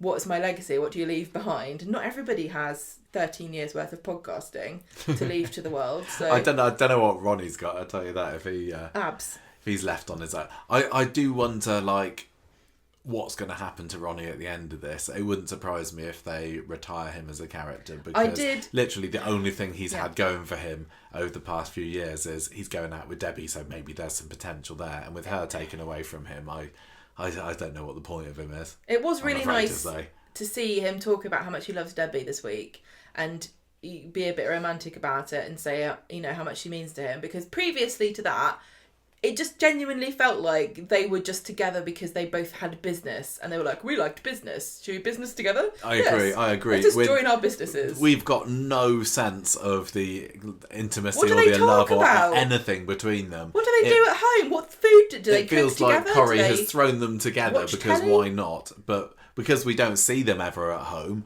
we barely see them together at all. And how long have they been together now? 3 years or so? We've got no idea what they're like as a couple. So maybe that's something that this story's going to have going for it. It's going to hopefully get us to buy into them, even though it's obviously too little too late. See, I think that this is something sad that Swallow fans are going to have to come to terms with, that as much as you would love it and as much as it's enjoyable, unless something is happening in the relationship, you're not going to get the scenes that you're craving of the pizza eating and the massaging the shoulders and touching hair and gazing into each other's eyes. Yeah. Because almost no other couples get any of that unless they're breaking up or getting together. Oh, I don't know. Nick and Toya had their scooter ride last They week, did have a didn't scooter they? adventure, Their random didn't they? kooky adventure, yeah. But you know what I mean? Like, Coronation Street is just really bad with doing anything like that unless there is a story reason. And I can see why, to a certain extent, but when they do it, it's just so lovely to watch. It was really nice to see Ronnie talk about how much he loves Debbie. And I'm not really a big into Ronnie and Debbie together as a couple. I just really, really like Debbie. Yeah. I suppose back in the day when there were fewer couples and they all just ended up in the Rovers at the end of the day, even if they weren't big in a story, they'd just be there in the background, so you'd have more of a consistent idea about what they were like. But now, like you say, if they're not in a story, or if that story isn't on the rotation or in the filming block, then they might as well be dead. I've seen some people even this week saying, I can't believe we're going a week and a half without any Carla and Lisa scenes. What's going on? Well, it's like you say, get used to it. Get used to it. I'm sorry that this will happen, but it will. For any couple, you need to get used to going long periods of time never seeing them. And I'm not saying it like, get used to it, welcome to the world. I'm not saying it like that. I'm just saying, like, unfortunately, it is a sad... Brace yourselves. It is a sad fact of life that this is what Coronation Street does. And we've said about many times before that it would be lovely if they didn't. Anyway, on to Wednesday's Showcase Spectacular. Oh, this was a very special episode. It was, wasn't it? And from the opening seconds of Wednesday's episode, it was like, okay, they're doing something big here. This is going to be one of those episodes. And I don't think it rose to the heights of, say, Mason's stabbing episode, because that was all about that, wasn't it? But for the first quarter, up to the first ad break, and I'm so glad that they did this, it was all Debbie. Yeah. And having her sit down, face the camera, stare look us at us, in the eyes, that was a really, really... I don't remember who directed this Duncan episode. Foster? I don't remember, but that was a really good decision, and it just made her feel so vulnerable. And we heard the doctor's voice, didn't we? But it was like she was telling us, and she was kind of reaching into our souls, and it just made... Oh, yeah. Not our souls. Okay. No, I'm not being Kirk here. Just check in again.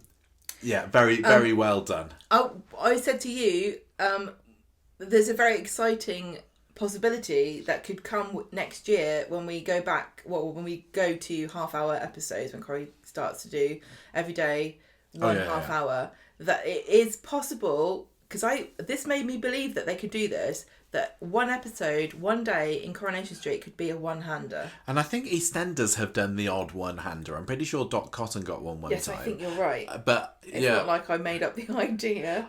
But I was wondering how long they were going to stick with this on Wednesday, and I don't think it would have worked for the whole episode. But I can't remember. Yeah, Jack was in one of them, so it wasn't actually a no, it wasn't a proper one-hander. But it was, it shows the potential of the form, because that was a quarter of an episode. You only had to do another quarter to have been a whole, single half-hour episode. Yeah, but then where would the development have been? It would have just been her telling us stuff that we kind of already knew. Although, to be fair, they did fill in a few blanks, and some of the blanks I'd forgotten about. She's basically talking to the doctor about this catalogue of incidents, she calls it, that she's been going through in the last couple of weeks. So we get to see, for example, purse in the fridge, which is what we'd said had happened. I think it was probably fairly obvious that when she lost her purse the other day and then she opened the fridge that it was in there. But we got to see it.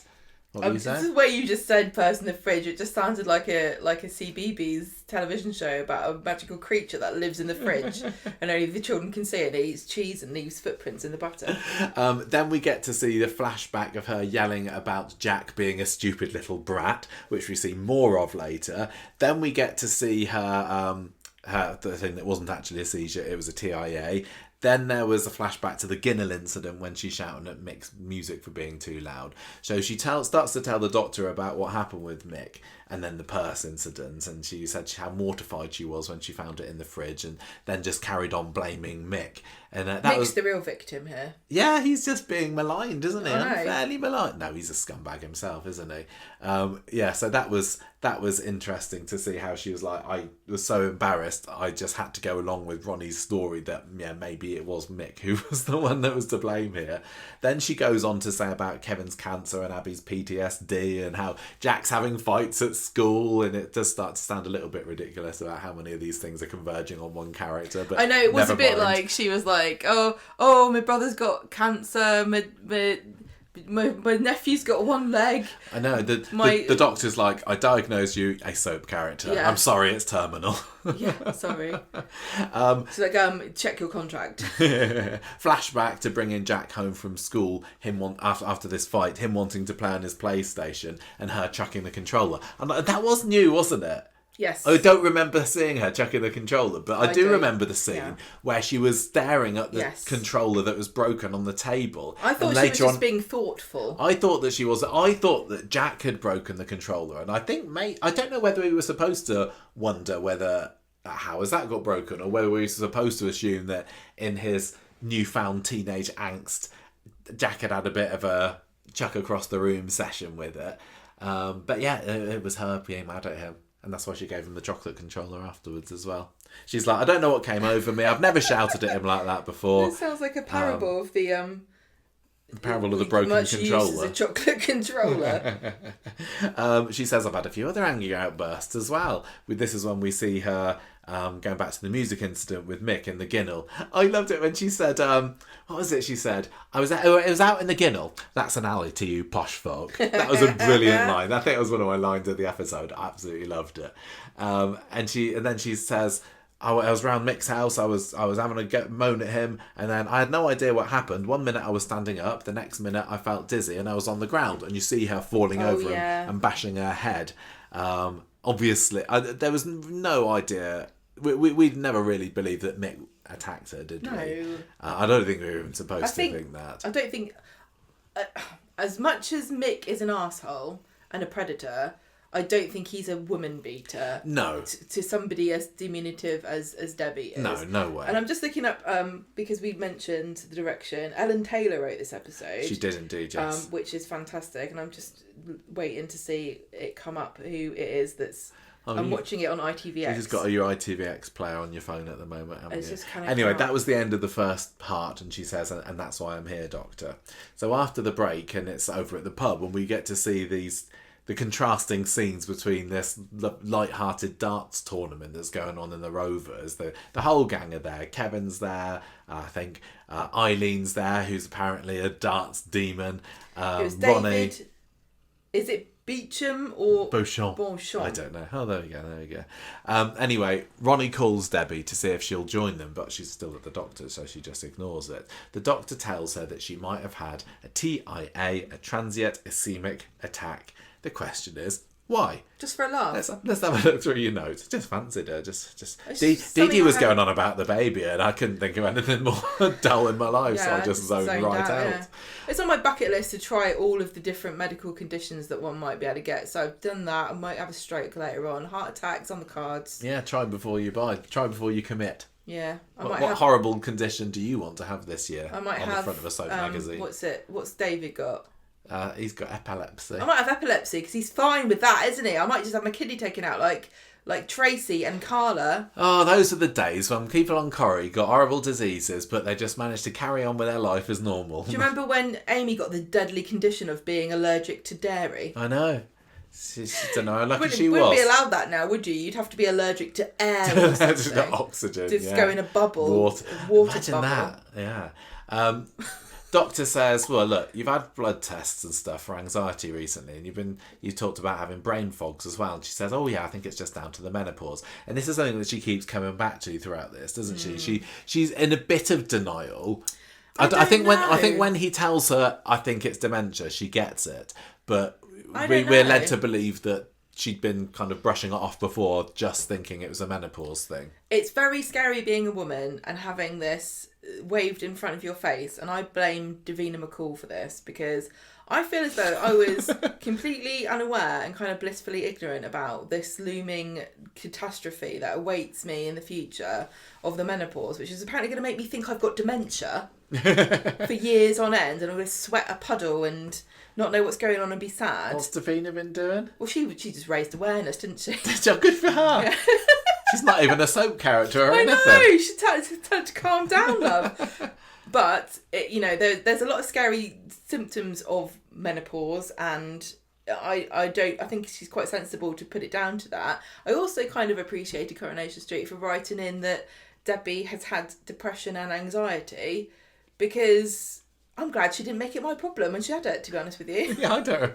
No, I'm not. She just got on with it quietly, didn't she? I just think that normalising having anxiety and depression is kind of a good thing, because honestly, of all the people on the street, do you feel like she's a character you would say might have those things? Not really, but it's good to remind everybody that it's okay. But it could well be. I could believe like that high profile, that what she puts on her personality is a bit of a front. Yes. Because she's so in your face and bubbly cheery and relentlessly. Yeah, cheery, like you say. It could well be a coping mechanism with the high stress that comes with being a hotel boss. And it also kind of the only hotel in Weatherfield is probably very stressful. Everyone wants to stay there. It normalises it, and it kind of makes you feel as though you're not alone if you've had that in your own history. And, look at her now. Don't worry if you've got depression. You might get dementia one day, and then it puts it into perspective, doesn't it? We get to see another flashback then of another scene that we hadn't seen before of her. She's in the bar at the hotel making some notes, and she looks down at her clock and her phone, and it's a certain time, and then she looks back again, and an hour and 20 minutes has passed. Tell you what, I wish that happened to me when we were painting the decking. Yeah, that would have been handy earlier today, wouldn't it? Yeah. And time travel? I didn't know you got that when you had dementia. Only in one direction, though. Really, a bit of a bummer. She says, "Oh yeah, then I was late for a meeting because of it. Is this something to do with the TIAs as well, or maybe this is just so depressing, because she's telling him all this stuff, not even realising she thinks that this TIA is the problem. Yeah, but unfortunately, she hasn't considered that there's a bigger issue at play here. And I suppose this is one time when, I don't know, was it better that we knew what she was going to be diagnosed with at the end, because she's kind of being blissfully unaware and we'll say, oh Debbie, we know what's coming, or would it have been better if we had no spoilers whatsoever with this? I don't know. I think some spoilers are trigger warnings, which is fair enough, and I do sometimes feel like I'm really overly harsh on Coronation Street, because I do feel like I'm forced to watch it because of this show. I'm not blaming anyone who's listening. I'm blaming you, Michael. But I know. I think that having the choice to watch it or not is important. And so giving out these spoilers like they did with Aidan, saying this could actually really impact your mental health. So be aware of what we're going to talk about. But the thing about Coronation Street is it's an ensemble show. You can't... What are you going to do? Dip out for a year and wait for Debbie to die and then come back? I'd be interested to know what happened with anybody who didn't know about the story beforehand, because it was very, very highly publicised, wasn't it? Well, we're saying that she's got it, and at this point, at this stage, but even by the end of the week, it's not clear that this is what has happened. I think clearly the way that Wednesday's episode was shot and made out to be, this is super serious, I don't think there would be any doubt. It would be a bit weird if they went through all this rigmarole and then were like, oh no, it's just the menopause. It is the menopause. Who'd have thought? Sorry for over dramatising it a bit. I'm going to go. Davina's going to come in a minute and explain what you're in for. What else do we have? We got a bit more back at the pub, and all the guys are there talking about their lack of purpose. This is what kind of spurs their purpose or their lack of purpose. Yeah, so this is what spurs Ronnie on to decide that he's going to propose to Debbie, and it's also Tim. This is what makes him want to go into fostering. There you go. You can make your family, can't you? Exactly. What if you don't have a spare bedroom? So, what if you have a spare bedroom but you use it for podcasting? What about that? Ronnie says he's just waiting for the right time to propose to Debbie, and Kevin's like, well, don't hold back because I'm a Cancer, and Ronnie's like, oh yeah, okay, then maybe I will. Maybe I'll do it in the next episode even. So back at the doctor's, Debbie's being asked if Ronnie's noticed any of what's been going on, and she says that he's agreed with her that it's just menopausal, it's fine. She hasn't, however, told him about the collapse in the Guinness, or the full details about it, or the person, the fridge incident. Even that genuine, I don't think collapsing is a symptom of menopause, but don't tell me if I'm wrong, I don't want to know. But I think putting your purse in your fridge is possibly something that could happen. Oh, I remember when I was about... We've all put things in the fridge when before, I was 12, I distinctly remember making a cup of tea and putting it in the cupboard and then taking the pot of tea bags into the front room. And you weren't menopausal or indeed demented. I might have been... when you were 12. I might have been both. Maybe I've got through it. There's another confrontation between Ronnie and Mick later after George and Eileen win the darts. There's nothing much particularly goes on this there. darts game. I didn't mind that. I thought it was like Dorin, was like a light-hearted break from the horrors that Debbie's just got awaiting her when she's finally finished telling her all her tales of woe to the doctor. The doc says he's going to send Debbie off from some cognitive tests, and she's like, "Look, just tell me what you think's wrong." Yeah. And just tell me. Yeah, she definitely to me is the sort of person that needs to know everything. I wouldn't. She's not a stick my head in the sand kind of woman. There's no way I could have the doctor leave me with, "We're just gonna see what's wrong with you." I'd be like, "Give me the list of things that it could be, so I can pick the worst one and think about how awful my life is gonna be." So he says early onset dementia. Oh, good. Could well be. Could well be. This is the other point about it, isn't it? A lot of people are saying why they're giving this storyline to Debbie. She's too young. It doesn't really happen. What did she say? She was 50? 56, maybe, I think. You can say that all you like, but it's similar with Paul, isn't it? He was very young to have MND, and Corrie... makes it more exciting. Corrie will argue back to say, well, people can get it at this age, so we wanted to raise awareness, and then where can you go with that? So I think it can't just... Coronation Street can't just be... It's just kind of peeing into the wind if you're going to complain about her age. A story about only average things happening to average people. Because you'd be like, "Oh, no, Debbie's got... I don't know, cold butter and she wants toast." Debbie's saying, "I can't have dementia. It didn't even run in the family. Yeah. I'm a businesswoman. People rely on me." Oh, she's saying the things that would make her sound like she's in denial, but the look on her face is like she believes this. She knows this is happening. She knows this is true. She's welling up. She said everyone needs me. She starts to panic. It doesn't run in my family, because I think a lot of us go look to our relatives to see what horrible things we could get. Yeah. And just to have something come out of the blue, it's like what happened with Paul.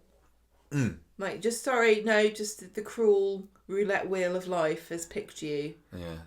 It sucks. Oh, great, isn't it? Anyway, she kind of pulls herself together by the end of the scene, and she gets a tissue from the doctor, and I like how she got a makeup mirror out and kind of touching herself up just to make herself look a bit more presentable, because Debbie is all about the appearance, and she's a bit of a Bet Lynch lid on a screen type woman, isn't she? I also liked the wiping tears off of the desk with a snotty tissue. You know, the doctor, as soon as she leaves, is going to get the spray out. But it was that was a really well observed. I don't know whether Ellen Taylor wrote that into the script, or if that was a Sue Devaney kind of thing that she came up with on the day. But it was just such a beautifully kind of human, a Debbie thing. Like, I'm just gonna wipe this down. It was very, very well done. Everything about that scene was very well done. Well, she does a bit where she screams. She literally screams with her hands, like almost touching her face, like the frustration and the fear and the anger and the despair of being told that your life, and this is awful. It's same thing with. It's so much like what happened with Paul, because he was saying, "I'm going to lose who I am. I'm going to be..." Like, Paul was trapped inside his body with his brain working, and she's trapped with her brain not working in her body. It's just horrific. Well, it was interesting then that later on that episode you get... Was that episode, or was it Friday? I can't remember. Her and Bernie finding each other on the bench in Victoria Gardens, and it looks like possibly Bernie's going to be a bit of a listening ear, or a sounding board maybe to Debbie, and I'm sure that the comparisons to Paul's condition are going to be drawn there, and I think that Jane Hazelgrove has proven herself to be absolutely magnificent in that story, and I think that she would be just the same here, although it is pretty hard work going from one horrible medical storyline to another, isn't it? And probably Bernie's probably dealing with the menopause herself. So she probably is, isn't she? Yeah. She's probably got bags and bags. Do you think that Bernie's going to be the first person that Debbie tells? No, I think this is a bit of an anomaly. I'd be surprised if... I don't think they've got a lot in common. But sometimes that's the best, and I do agree with you. You can find friends and confidants in the most unexpected places. It'd be... Who is going to be her confidant? Do you think she's not going to tell Ronnie for a while? I don't. I find that a bit tiresome. Yeah, when Mike found out that he had Alzheimer's or dementia or whatever it was called that he had back then, I think he was at the doctor's with Danny, so there was no hiding it. It seems there's been quite a few diagnoses in Corrie in the last few years where it's weird, isn't it? Where the sufferer has decided not to tell everybody straight away. Like Paul didn't for a while, did he? And I think does Dee Dee the first person that he told? You don't want it to be real, so you don't tell anybody. Yeah. And also it's hard a little too, bit tropey. because look, she had the news broken to her by this doctor, but you don't really think about it. But when you get told this stuff, if somebody's not with you, you then have to break the news to your family and friends. Yeah, sorry, I'm dying. And that's so hard to say, and it's so hard to talk about. You've also got nobody to reassure you, because the doctor didn't say you've definitely got it. No. And maybe if somebody had been Nobody there with knows. her, they could have helped her think, well, maybe it's just the menopause. Well, what do you maybe say? And anything you do say to her is going to be hollow because you don't know what you're talking about. And you can say, oh, no, don't worry about it. It's probably not even that. But it is going to be that. And so then what? Where do you go from there? Yeah. Anyway, Debbie goes back in the taxi with Tim. Shut up and paint the fence. Shut up and drive the ruddy car, she says to him, because he's just gassing away. And then you got back at number 13, Abby drowning in work messages on her phone. Kevin says, look, I'll do what I can to help, but she says, no, I'll be fine. She heads out. Everybody's just being fine, aren't they? Everyone's fine, apart from Debbie. Kevin bumps into Debbie in the shop later. He says, oh, things are getting pretty hectic back at home. Abby's working hard. It basically was don't tell me let anything me tell you bad. about my woes before you get a chance to tell me yours. And Debbie, then Debbie realises maybe know now's not the time. If you've got any bad news for me, but I had to eat the driest pie known to man for my lunch. And I'm dying of cancer. Top that, Debbie. Yeah. She helps him out by suggesting that she helps him out by suggesting he buy a little prezi for Jack. Jack shouldn't be rewarded for fighting at school. No, he shouldn't. He should be sent to his room. Yeah. This is when we see the Bernie with Debbie scene. I've kind of talked about what happened there. It's just kind of it sucks for her. And then she goes back home. Does she go home at the end? Well, she goes to the hotel, doesn't she, at the end of it? Nobody and this is when she gets called away to there, and she wants to talk to him. Clearly she's about to Ronnie. Okay. She's clearly about to break this news to him. He's been looking after Layla, because that's the other development that's been going on, that Ed and Ronnie and Debbie have decided to take Layla away from Dee Dee at the moment because she's struggling with her. But anyway, she wants to talk to him, and he says, no, let me talk to you first. Ed's had a breakdown. Can we just look after Layla ourselves? No. And she doesn't really seem to have an option here. And then you get the classic, what are you going to say, Debbie? Nothing at all. Oh, classic cliche stuff there. Can we just take five minutes here to slam deadbeat father Ed Bailey, who's raised 3 children but knows nothing about how to look after babies, has to pawn him off on a childless couple. Yeah, and what was it? She had a bit of a cough or something. She had colic. Yeah. And he was like, I can't deal with this. I'll give it to my childless relatives. Like, what the hell are you talking about? Genuinely, that sucks. He's awful. He's an awful man. He literally, he's like, I learned nothing from the childhood of my children. I let Aggie do all the work. He was too busy where's building Aggie? things. Where's Aggie again? Oh, she left the family because she's sick of your crap. Interesting about that. This is a bit of a pass the baby story, isn't it? But yeah. Well, I'm worried. Yet another thing that. Are you worried for Layla? I am Debbie's worried about going Layla. to forget her, or Debbie hasn't told anybody that she's got this, and I don't know enough about it to know how much danger it would genuinely pose in real life. But this is a soap, so chances are she's going to put her on a railway track or something and just leave her there because she forgot. I don't think so, because that would require a location. It's always the worst possible thing that can happen on a soap, isn't it? That happens. Yeah. I do wonder how quickly things are going to progress for her, because it feels like she's had quite a few incidents in the past week or two. And is this just going to speed up? Does it kind of comes in waves? Because you've had the odd sign since Christmas, haven't you? Wasn't there something about concert tickets or something that she'd forgotten about, and something like that. There's been a few little clues. There's been a few little clues that if you knew the storyline was coming, you were thinking, "Oh God, there we go. That's this is the beginning, isn't it?" And they did similar with Mike. They had like Mike calling Penny Alma. a few times at the beginning, long before it progressed. So, Ronnie's very casual with this whole, let's just look after a newborn baby. Like, okay, we both have jobs though. How are you going to look after this We both do business. Small baby? She's fine with it though, so good for her. And Friday's episode she's got no was choice. very cruel because this was the episode where things happen around Debbie that look like symptoms of dementia, but it gets cleared up and it wasn't actually her fault. Oh, yeah. And so she gets this false hope of maybe I'm not losing my mind. Maybe it's just a series of weird coincidences and it makes it look like I've got dementia. And maybe it's just my family being annoying. Yeah, so she gets the picture sent to her from Abby, doesn't she? The car part or whatever it was. She's like, what is this? Should I know what this is? Yeah, that's the thing. She's supposed to be thinking, oh, have I asked her to send me a picture of a car part, but I've forgotten. This is awful. And it turns out Abby's supposed to send it to Deborah in her phone, whoever that is. I really like the first shot on Friday's story, which is like Debbie, the camera was the other side of the vase, the glass vase, and it was all kind of wibbly wobbly. Did you see that? Right. Don't know whether you're on your phone or whatever at that point, but that was quite nice reflection of her state of mind at the moment. iPad. Anyway.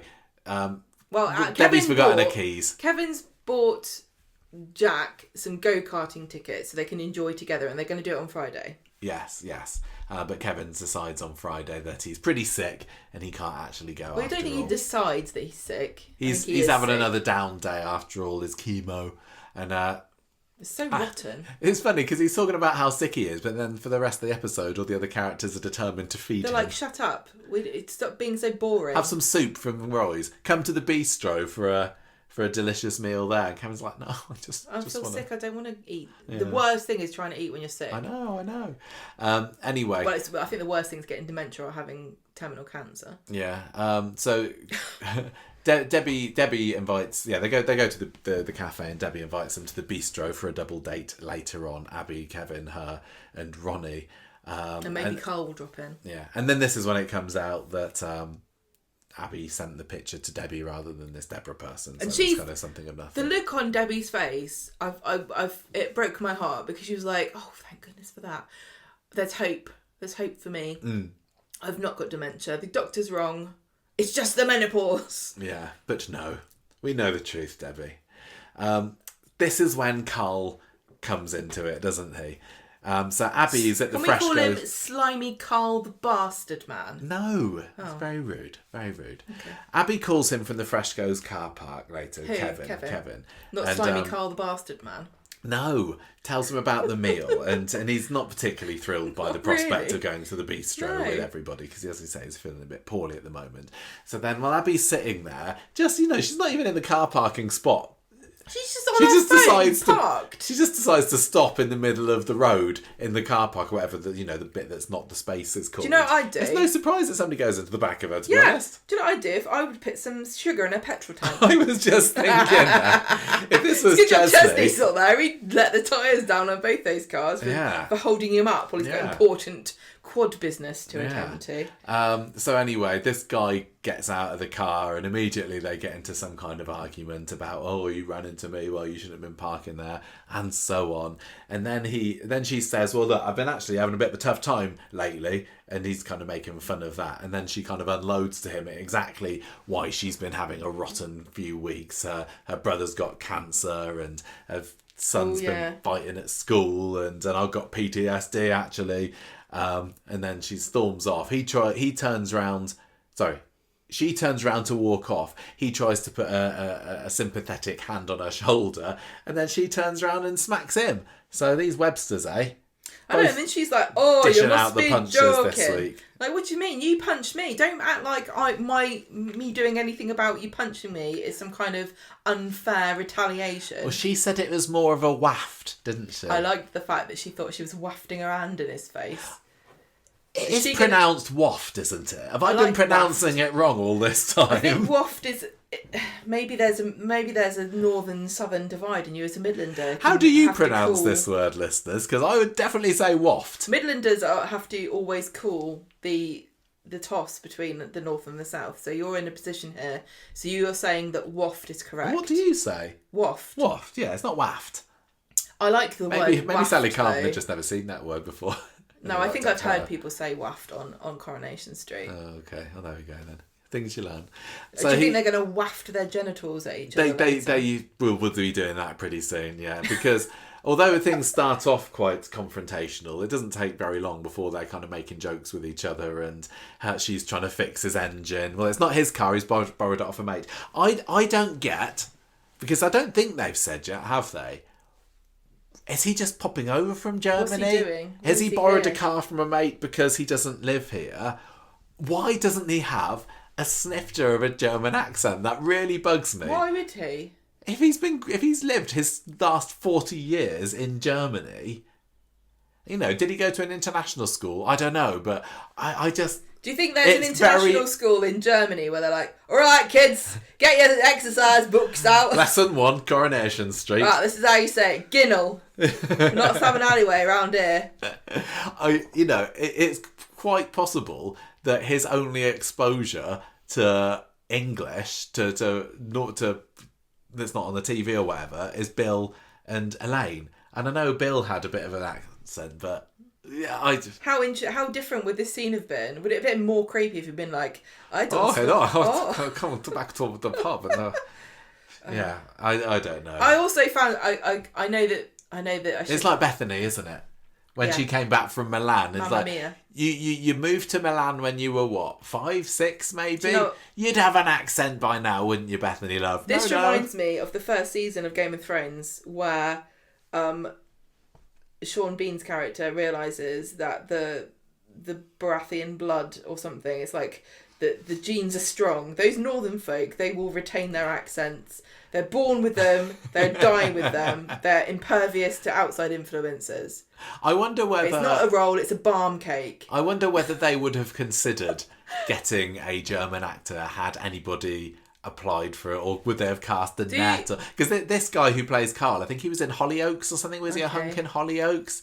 But they're kind of skimming around what he's been doing the last 40 years, haven't they? Yeah, it feels completely like it's like an enclave of English northerners in Germany who refuse to have anything to do with anything German, and he's like, don't care if you've got good sausages and great beer. I'm English and I only want to eat bangers and mash. It's not even like... It's like... or maybe the family moved to England when he was young. We had literally had Kevin going to Germany to look after Bill at various points. So he 100% grew up in Germany, this guy. And I think there was reference made to the fact that he could teach Jack some German or something along those lines. It's really sad. It is really sad that... It's kind of like the Benidorm of Spain kind of thing, where is there somewhere in Germany that is just completely English, like Benidorm in Spain, where it's like you might as well, it's just hot England. Yeah, I mean, I suppose Bill didn't really strike me as the sort of person that would fancy moving to live on the continent somewhere. Well, yeah, Bill never strikes me as the kind of guy who's like, let's immerse ourselves in German culture. No, she just wants to go where the houses need a building, doesn't he? Yeah. But yes, Brick's that was a brick, no matter what you call it. Slightly a stretch of disbelief, but maybe more will be opened up about his backstory, because at the moment all we know is, like if you were somebody, and I guess that some of the listeners here and many of the viewers will go, Kevin's got a brother? I didn't know that. What's going on there then? Oh, okay, he's got a brother, fine. But there is much more to the story than that, and I hope that we get to find out a bit about it. I also found it annoying when he was so astounded, like he's a monkey spoke English, when he realised this woman knew how to fix a car. Oh, wow. But then I thought to myself, what would you do, Gemma? You'd be like, pop the hood, let me check. Well, your windscreen wiper fluid's full, so I don't know what's wrong with your car. Anyway, so she's all right. She's sorting his engine out, and I'm sure he'll be revving it up for her again before too long. I need some oil on my starter motor, baby. Is that what you do with it? I don't know. Yeah. Probably shouldn't do that. Ronnie. Oh, I didn't get what happened here. Ronnie realised that. Did Tim tell Abby that? I'm confused. Maybe I'm Ronnie's not sure. going to propose to her or something. Was that what he was blathering on about when he was taking her in the car the other day? Ronnie Ronnie rushes the proposal. No matter what the reason is, he rushes the proposal. Yeah, goes down on one knee and in front of Debbie, yes. just in case anyone was confused. Oh, that was sad because she goes down on the and she's like saying, I can't marry you. I hated this. Would you like to see them getting married before she gets too bad? Yes, I think they will though. It was just Debbie one of these... Bailey. Debbie Webster's got a better ring to her it. Name. I think he should be Ronnie Webster. Yeah. Build up the clan. So progressive. I just... Make the leap, Ronnie. The Baileys are a sinking ship. Oh my God! Webster's have got strong blood. They've been going... Exactly. Webster's have been on that street for 40 years. They've got such strong genes, they're impervious to German invasion. So anyway, I didn't like this because obviously if she just told him what was up, he'd love her anyway. But he's rejected and now she's dicing. She's kind of risking his love here because he's wondering what's the deal. Yeah, she can't. Yeah, I guess that she's just saying to herself, you can't. There's a lot going on here. I need a bit of sure. I think she's saying like I can't in all good conscience allow you to burden yourself with me knowing that there's a possibility I might need a lot of care and God, this really is the MND storyline 2.0, isn't it? Because they held the whole wedding chapter to Paul's story. Yeah. It's going to be... Is Debbie going to die on the anniversary of their wedding as well? On my birthday? Just to mirror it. Yeah, why not? They should get married the 2nd of October. It's Gandhi's birthday. It's when Paul died. It's when Paul got married. It's an excellent time of the year. It's beautiful leaves, the golden and red in the trees. I'd really like to see Debbie in a wedding dress. I know it's really traditional, and I know lots of people don't care about marriages, but I just love weddings. I think if you're going to watch a soap, you just got to kind of buy into the fact that you're not going to have many couples together that won't get married because it makes a good shoot for a TV mag. If you're a soap watcher, you have to get into weddings and also pregnancies being a 50-50 state of affairs and people shagging each other left, right and centre. Yeah. That's just what you have to deal with. And everyone's going to die of some horrible disease. It feels like it's kind of... It writes itself that she's going to have a tragic wedding and then forget about it, doesn't it? Oh my God. And he's going to have to show her pictures from their wedding day, and she's like, I don't know who you are. Shut up. Anyway, so she's given him she's rejected him, but he didn't understand. Well, she says, I don't want to get married, not now. Yeah. And he's just so defeated, and she goes, look, I'll explain, but not at the moment. And he can only imagine that the explanation will be, I found someone else, or I don't like you, or I don't want my future to be with you. But that's not at all what she means. He hadn't had any inkling beforehand. No. There's no reason for him to think that she's gone off of him. No. I mean, look at his arms. Exactly. Back at the car park, this is when Carl starts to get a little bit too flirty with Abby. He's saying, oh, you're so funny, you're gorgeous. Your husband doesn't have to know. How about you and me find a nice hotel somewhere? Hey. It strokes her face and she's like, no, obviously. But when she goes back to the car later, you can see her smiling to herself. I hate this idea. What? The affair. The idea of what? Oh, yeah. Carl and Abby having an affair because... Just her reaction there makes it look like this is so inevitable. I just find it vomitous that if somebody was like that and I was like, look, I'm married, and they kept going on at me, I wouldn't find it charming and like, oh, he's so persistent. I'd be like, this guy's rapey. What a scumbag. Do you think that Abby is the sort of person to have an affair? If she's married to Kevin Webster. She I don't even know why she's married to him to start with, honestly. She does inflict catastrophes on herself quite a lot, doesn't she? She's very self-destructive, and this is a very, very self-destructive move because for the first time in her life she's got some security with Kevin, even if it's not the most thrilling of relationships, probably. Everybody on Coronation Street is one argument with their partner and one flirty person away from a full-blown affair. And that's how it always starts. There's always some kind of disagreement with the person they're with, and then the other person's like, hello, and that's it. I just think it's a bit of a shame that they've had this character of Carl in the wings for 40 years now, and they're just bringing him in to have an affair. We've talked about him before on the podcast and think, I wonder what he's like, wonder whether Carl will ever come into it. And it seemed like a whole range of possibilities for what this guy could be like. And it's just, he's a Lothario. They all are. Yeah, it's a bit of a shame, but it might be that it doesn't happen, or it happens once and then they keep it to themselves, and then he turns out to be a fully fledged character. I don't know. I really don't know, but yeah, not great first impressions, I have to say. I know we always critique it, but can you imagine if Coronation Street introduced a new character and their spiel was like, yes, he's asexual and boring and he doesn't like anybody. He keeps doesn't himself like to drama. Himself. He doesn't leave his house. He just stays at home and watches television.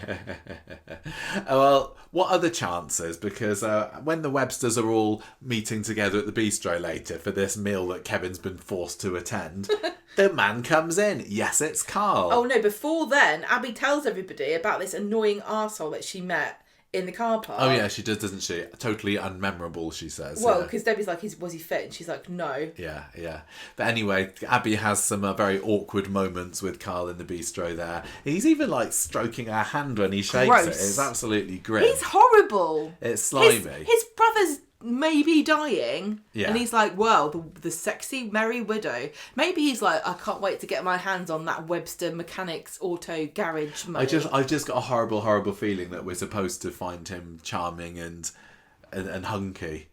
I mean, is he? I guess people think he's good looking. I realised when I was watching this that I have no way to know if someone's supposed to be good looking or not, because I found him repulsive because of how he was acting.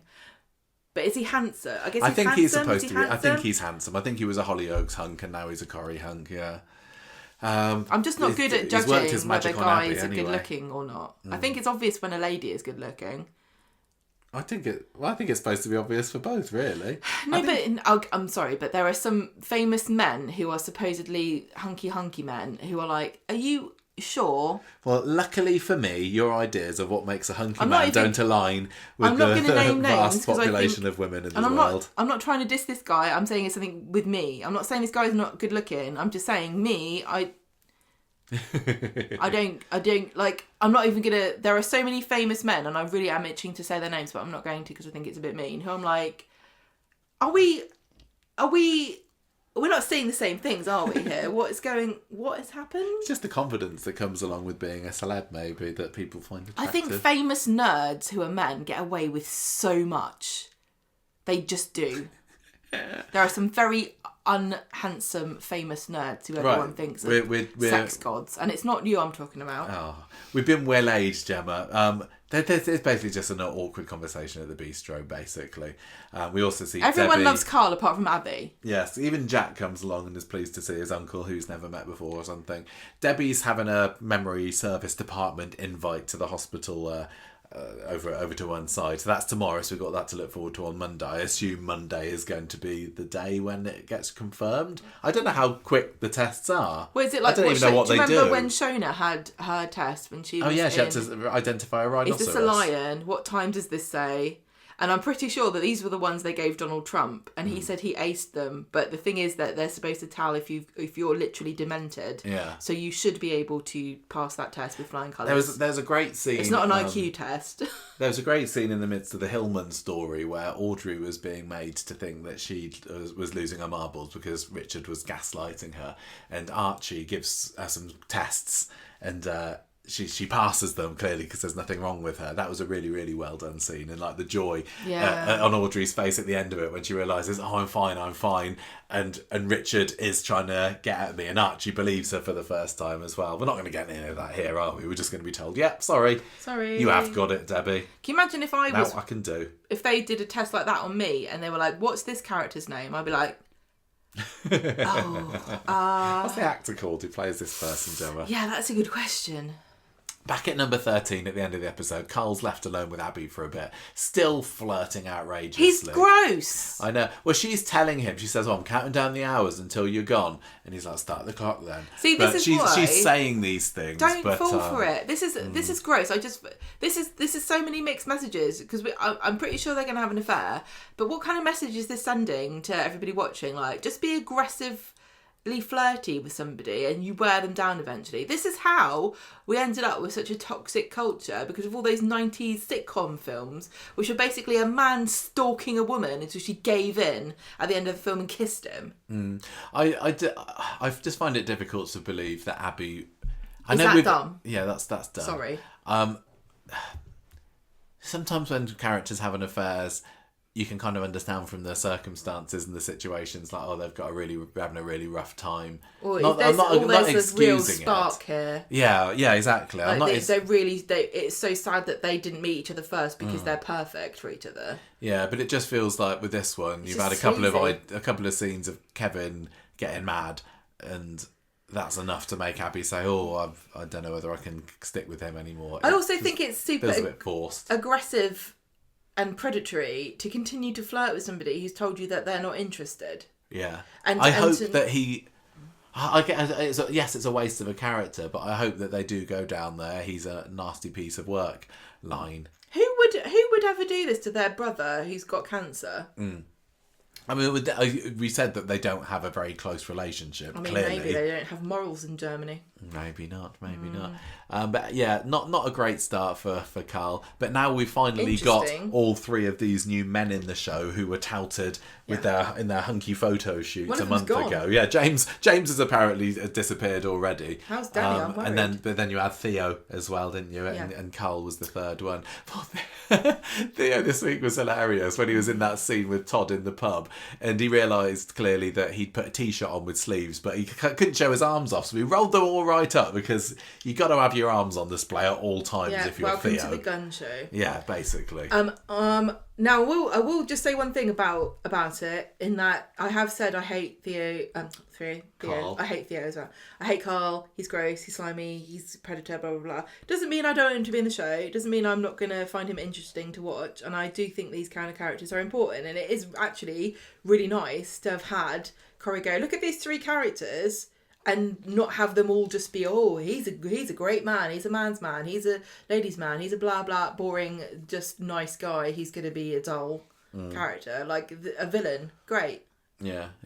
I've appreciated, even though it feels like a bit OTT with all the drama that's going on, having the Websters at the centre of things. Yeah. Because they've not had a whole lot to do in recent years. I wonder if Sally's going to get drawn into this at all. And, there's no way Rosie and Sophie are coming back. But if there was ever a time for them to come back, now would be it. So Carl's the youngest of these children, because he's from a different mother. Well, yeah, he's younger than Debbie and Kevin. Yeah, and quite a bit younger. Yeah, he's like our 15 age. years. Yeah, he is. Yeah, he's born a few years after us. I'm just making conversation, really. Well, I think we need to move on. I think we need to move on and talk about the Theo story, because there was another massive revelation there on Monday that's turned him into a bit of a slime ball as well. Theo, goodness me. He's got another bit on the side. And it's his wife. What's his wife? Who could have seen that coming? Now, is there an irony with this? Has this been, in the cards all along? Was this on the origin story of Todd, when he was created as a character, that he would literally be on his Todd for most of the time? I'm not sure, but I think it's quite ironic that he's finally found himself a guy, but he turns out to be... Yeah. So far in the closet, he's practically in Narnia, is a description that gets given to somebody else. That was great. Is that... No, that's that was what he's talking about. That's what Todd says to... about Theo to Eileen and Julie. Because Eileen and Julie noticed on Monday that he's a grumpy boo, and he's fed up with blokes messing him around, and they hear about this bloke who is, just being a bit of a liar. And then Theo bumps into Todd in the street, and he's like, I need to talk to you. And Todd's like, no, leave me alone. And Theo's like, I really like you. And Todd says, oh yeah, I've been through it all before. I've been there, done that. At this stage, Theo's just being strangely non-committal to Todd. Yeah, Theo's like, I need more time. Can we have a coffee or something? And Todd's like, come back to number 11. So they go back and shag. And after they've done that... Yeah, Todd's resistance didn't last too long, did it? Not really. Yeah, just thinking of those arms. Theo's like, let's spend the day together. But Todd's got to go to work, because the dead people keep dying. Yeah, the rate they're giving out storylines to people, they're dying left, right and centre. So he rose at the undertaker, followed by a grieving woman who wants to organise her mother's funeral. So they're talking and discussing this, and then she's like, oh, my husband's here. And it turns out it's Theo, the dog. And so Todd's like awkwardly hanging around as the lady's talking about her dead mum, and Theo's like, oh dear, this I didn't foresee this. And Theo and Todd have a little conversation at the side, and Todd is very angry at him. Yes, as he should be. Do you think a disgusting animal? I don't know whether we're supposed to be sympathising with Theo at the moment. What are we going to find out about this poor woman and her mum that's going to make us sympathise with him lying to his grieving wife? I think for some people, we don't need any more than, yeah, he is quite hot though, isn't he? He's really hunky. And also... And for Todd and Theo, and he can just forget the fact that he's married. His mother-in-law had fake grass in her garden. And so it's good that she's died. I really like the idea of those two together, but now the idea that he's cheating on his wife just really gives me the ick about it. Yeah. And I get that some people might be trapped in relationships, but if he's realised, I don't know, is he bisexual maybe? I don't know. Did he get forced into marrying this woman? Because she does talk about her family going to church, doesn't she, at some point during this conversation at the Undertaker's? And we were kind of wondering whether her family might have more Granny Spellman-esque views, shall we say, towards gay people. But also maybe, if she's religious herself, did that mean that she rushed into marriage with Theo when he wasn't ready? Has he known all along, or did he realise after he was married to her? I don't really care. He should end things with her before he starts hanky-pankying with Todd, quite frankly. No excuse, Theo. End one relationship before your next one. It's not just him having a relationship with Todd. It's him going on a dating website to pick up men. Yeah. I'm not even going to get into this because I think there are so many homophobic conversations that could be generated by this idea of a man who is married to a woman who is also having affairs with men. I think it's a bit of a baity kind of... It's like a lighthouse for all the bigots to attract themselves to. All the horrible things that people say about gay people, it's like a beacon calling them to come and criticise people for being gay. And I don't want that to turn into this at all, because it is absolutely, your sexuality I don't feel is under your control in any way. But I do think your behaviour is controllable, and I don't think that cheating is a great way to express your sexuality. I wonder whether he's also having something like Carla, like maybe he was 100% straight up until recently, and now we're supposed to believe, but now he starts fancying. But Carla is kind of like Marcus, where she's like, I've fallen for the person and not the genitals. Whereas Theo's like, hey, he's on a website for comparing genitals. Yeah, I don't know. I'm just really concerned that this is going to bring out some real unsavoury commentary from certain people. It does feel like a bit of a magnet for that. I don't want to. I'm worried for his wife, and because there are definitely some people who are going to be saying, "Oh, forget about her. Clearly, him and Todd are destined to be together because they like the idea of these two being together, even though the wife hasn't done anything wrong."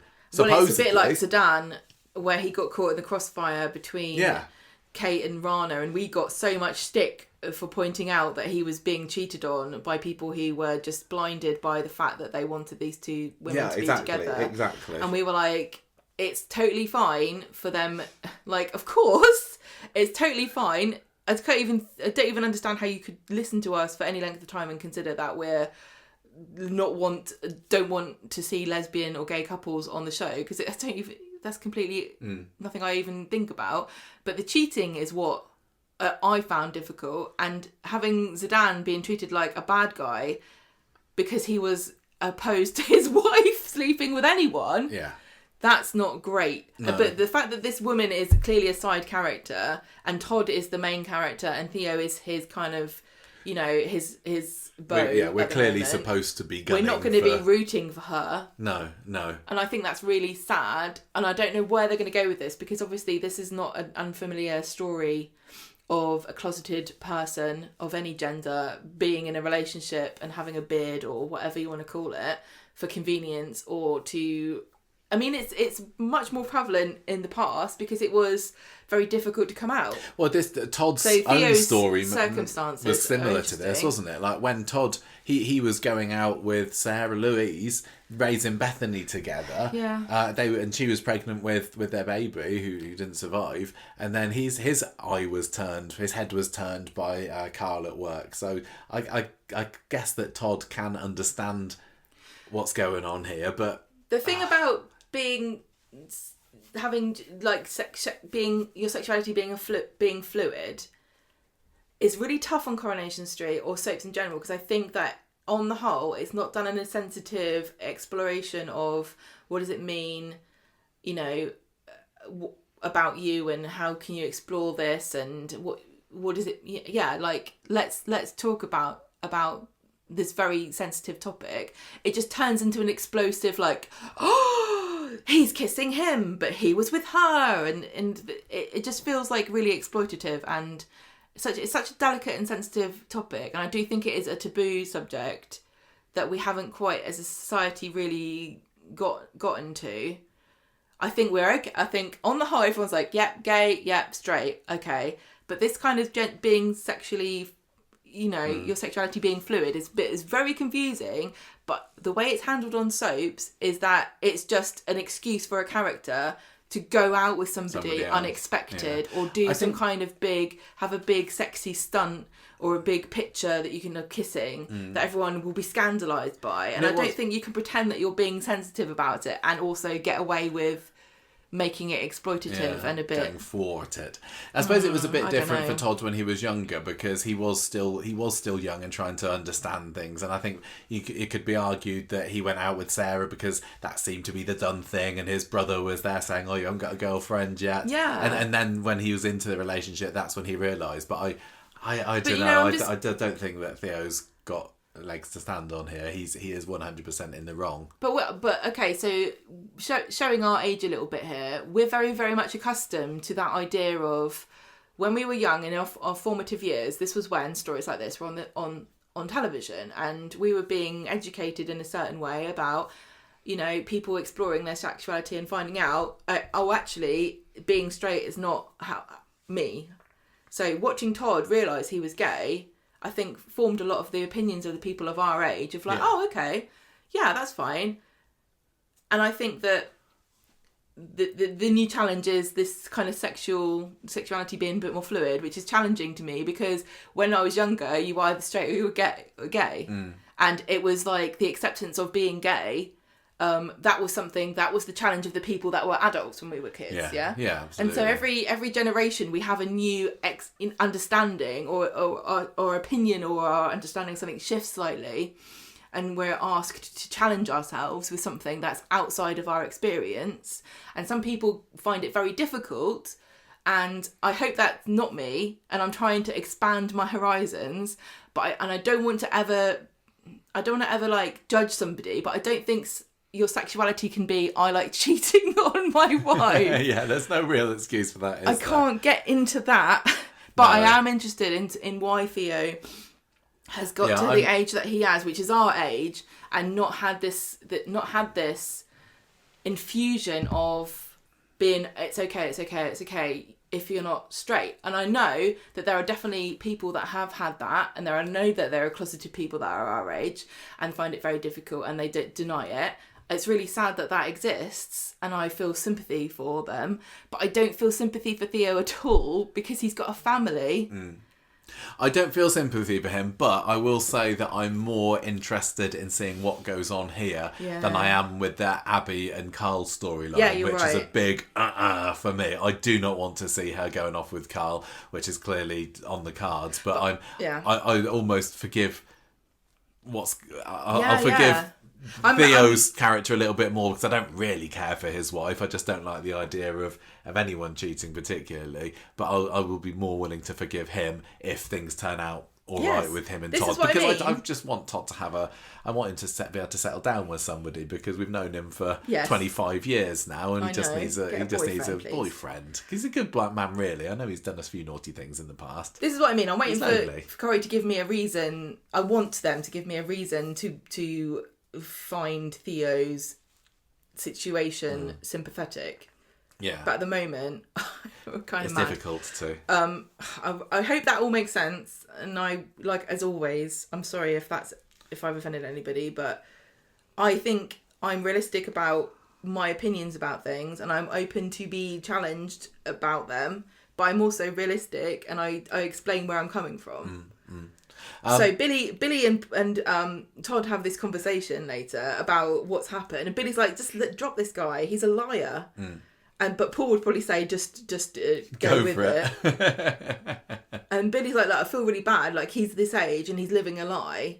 There's a knock at the door, and Theo comes in. At the back door, of course. And he's surprised to see that Billy's there. And I really found... I think it's just the fact that there is a vicar on the sofa, because he doesn't know who Billy is. It's like, oh, but it's weird, though, because in my head, I've made up... My mind is that Theo was raised in a religious household, married his wife young, denied that he is gay, thinks that he can live his life being a straight man, is not getting the sort of fulfillment from the relationship that he would do if he was with a man, but now he feels like he owes his family his life, and he can't betray them. And he also can't turn his back on his religion. So the fact that Billy was there and Theo didn't say a peep is interesting to me, because what religion then is it? I assume it was a sort of Christianity. But maybe that's not his story. Maybe I'm just making up excuses. Maybe he's just a dog. So anyway, Billy goes. Theo tells Todd about how this app that he's found him on is like a portal to another life, and he was never able to open up with someone like this before.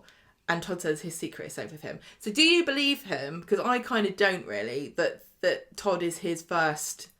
He seemed quite kind of confident. Not that we saw what went on in the bedroom, but there was no kind of form of, oh, this is really it. Is this what I really want? This is what I've been fantasising about all this time, or I think I have. He was just like up for it, wasn't he? He was well up for it. Okay, so I just watched, rewatching The Last of Us, because the new series is out soon, and I loved the first series, so I started watching it again. And the third episode is incredibly famous, notorious, because the majority of it is the story of a romance between two male characters who find each other at the end of the world. Okay, it's a really beautiful love story, but at the very beginning of it, the guy there's a guy who's like a rugged survivalist, and then he's discovered by this kind of like wanderer comes across his house, and he lets him in and feeds him and stuff. Yeah. And this guy, the survivalist, is obviously never been with a man in his life. Right. And they kiss, they have a kiss, and he's very hesitant, and he's a bit scared and intimidated, but he knows this is what he's been missing in his life. He wanted this, and he didn't even realise it. And then you see him blossom under, this beautiful relationship. Over the course of an hour. Well, yeah, and 10 years also in the show, whatever it is. I was going to say, I watched the first episode of Last. It's a really great episode, but there was nothing like that about Theo. Theo wasn't like, ooh, a man, must I, should I? Yeah, not sure. He was like, yeah. And also the picture of him on Gay Babe, what a confident photo that was. Is this the photo a guy would take you as... Truly never been with it. I don't know. It depends on how much you want to go to bed with someone, I guess. Yeah, so how many times has this poor woman been cheated on? But do we believe him? Is this true? I guess we'll find out. I'm really I am fascinated by Theo. I don't know how much to believe him. So I think that George talks later about a scaffolder's wife, and Eileen picks up on this and starts to wonder what is going on. So Friday, Sean finds out about the fact that Todd's got a fella, and he's like really excited and wants to know more. But Todd steers the conversation away, talks about Julie's bucket list, and she's like, I love this too. Oh, this is good, the Northern Lights comment. This is like what we're like in England. We take anything good and we just turn it. Like, she's like, Northern Lights, well, I saw those over Tesco the other week, or whatever it was. It was great, because we did have them here. That was nice, and kind of tying into real life events. Not fast. Last year was all about seeing the Northern Lights in this country for the first time. And did you see it, or did you not? Yeah. And we did, didn't we? So she doesn't fancy a cruise down the fjords, does she? Her bucket list is incredibly humble, isn't it? She wants to go stargazing somewhere. She just wants to do nice, gentle, really unexciting, unexpensive things. Marvel at the glory of the universe. What a wonderful, lovely girl. I mean, If only the Inexplicable was still publishing, she would probably enjoy reading that. So anyway, Eileen tells Todd to set up a crowdfunder so she can look at the sky. Yeah. Okay. Theo and Todd have a drink in the pub, and Theo's like, "Can you please not make a scene at my mother-in-law's funeral?" And Todd's like, "No, I'm not going to." Yeah, so it's Monday, isn't it? I hope it's going to be quite a good episode on Monday, because with Debbie's memory clinic appointment, then you got the funeral. A lot of drama here. Do you think anything's going to happen at the funeral? Well, is the wife going to pick up on something? Maybe.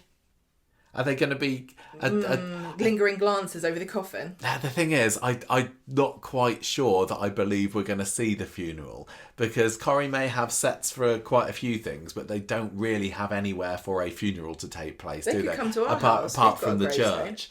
And quite often these days, if characters have a funeral, like Mason, for example, you'll see people lining up at the for the hearse, and then they just come back later. But yeah, this funeral would be a perfect scene. So this woman has she said she's got a religious family. I think so, yeah.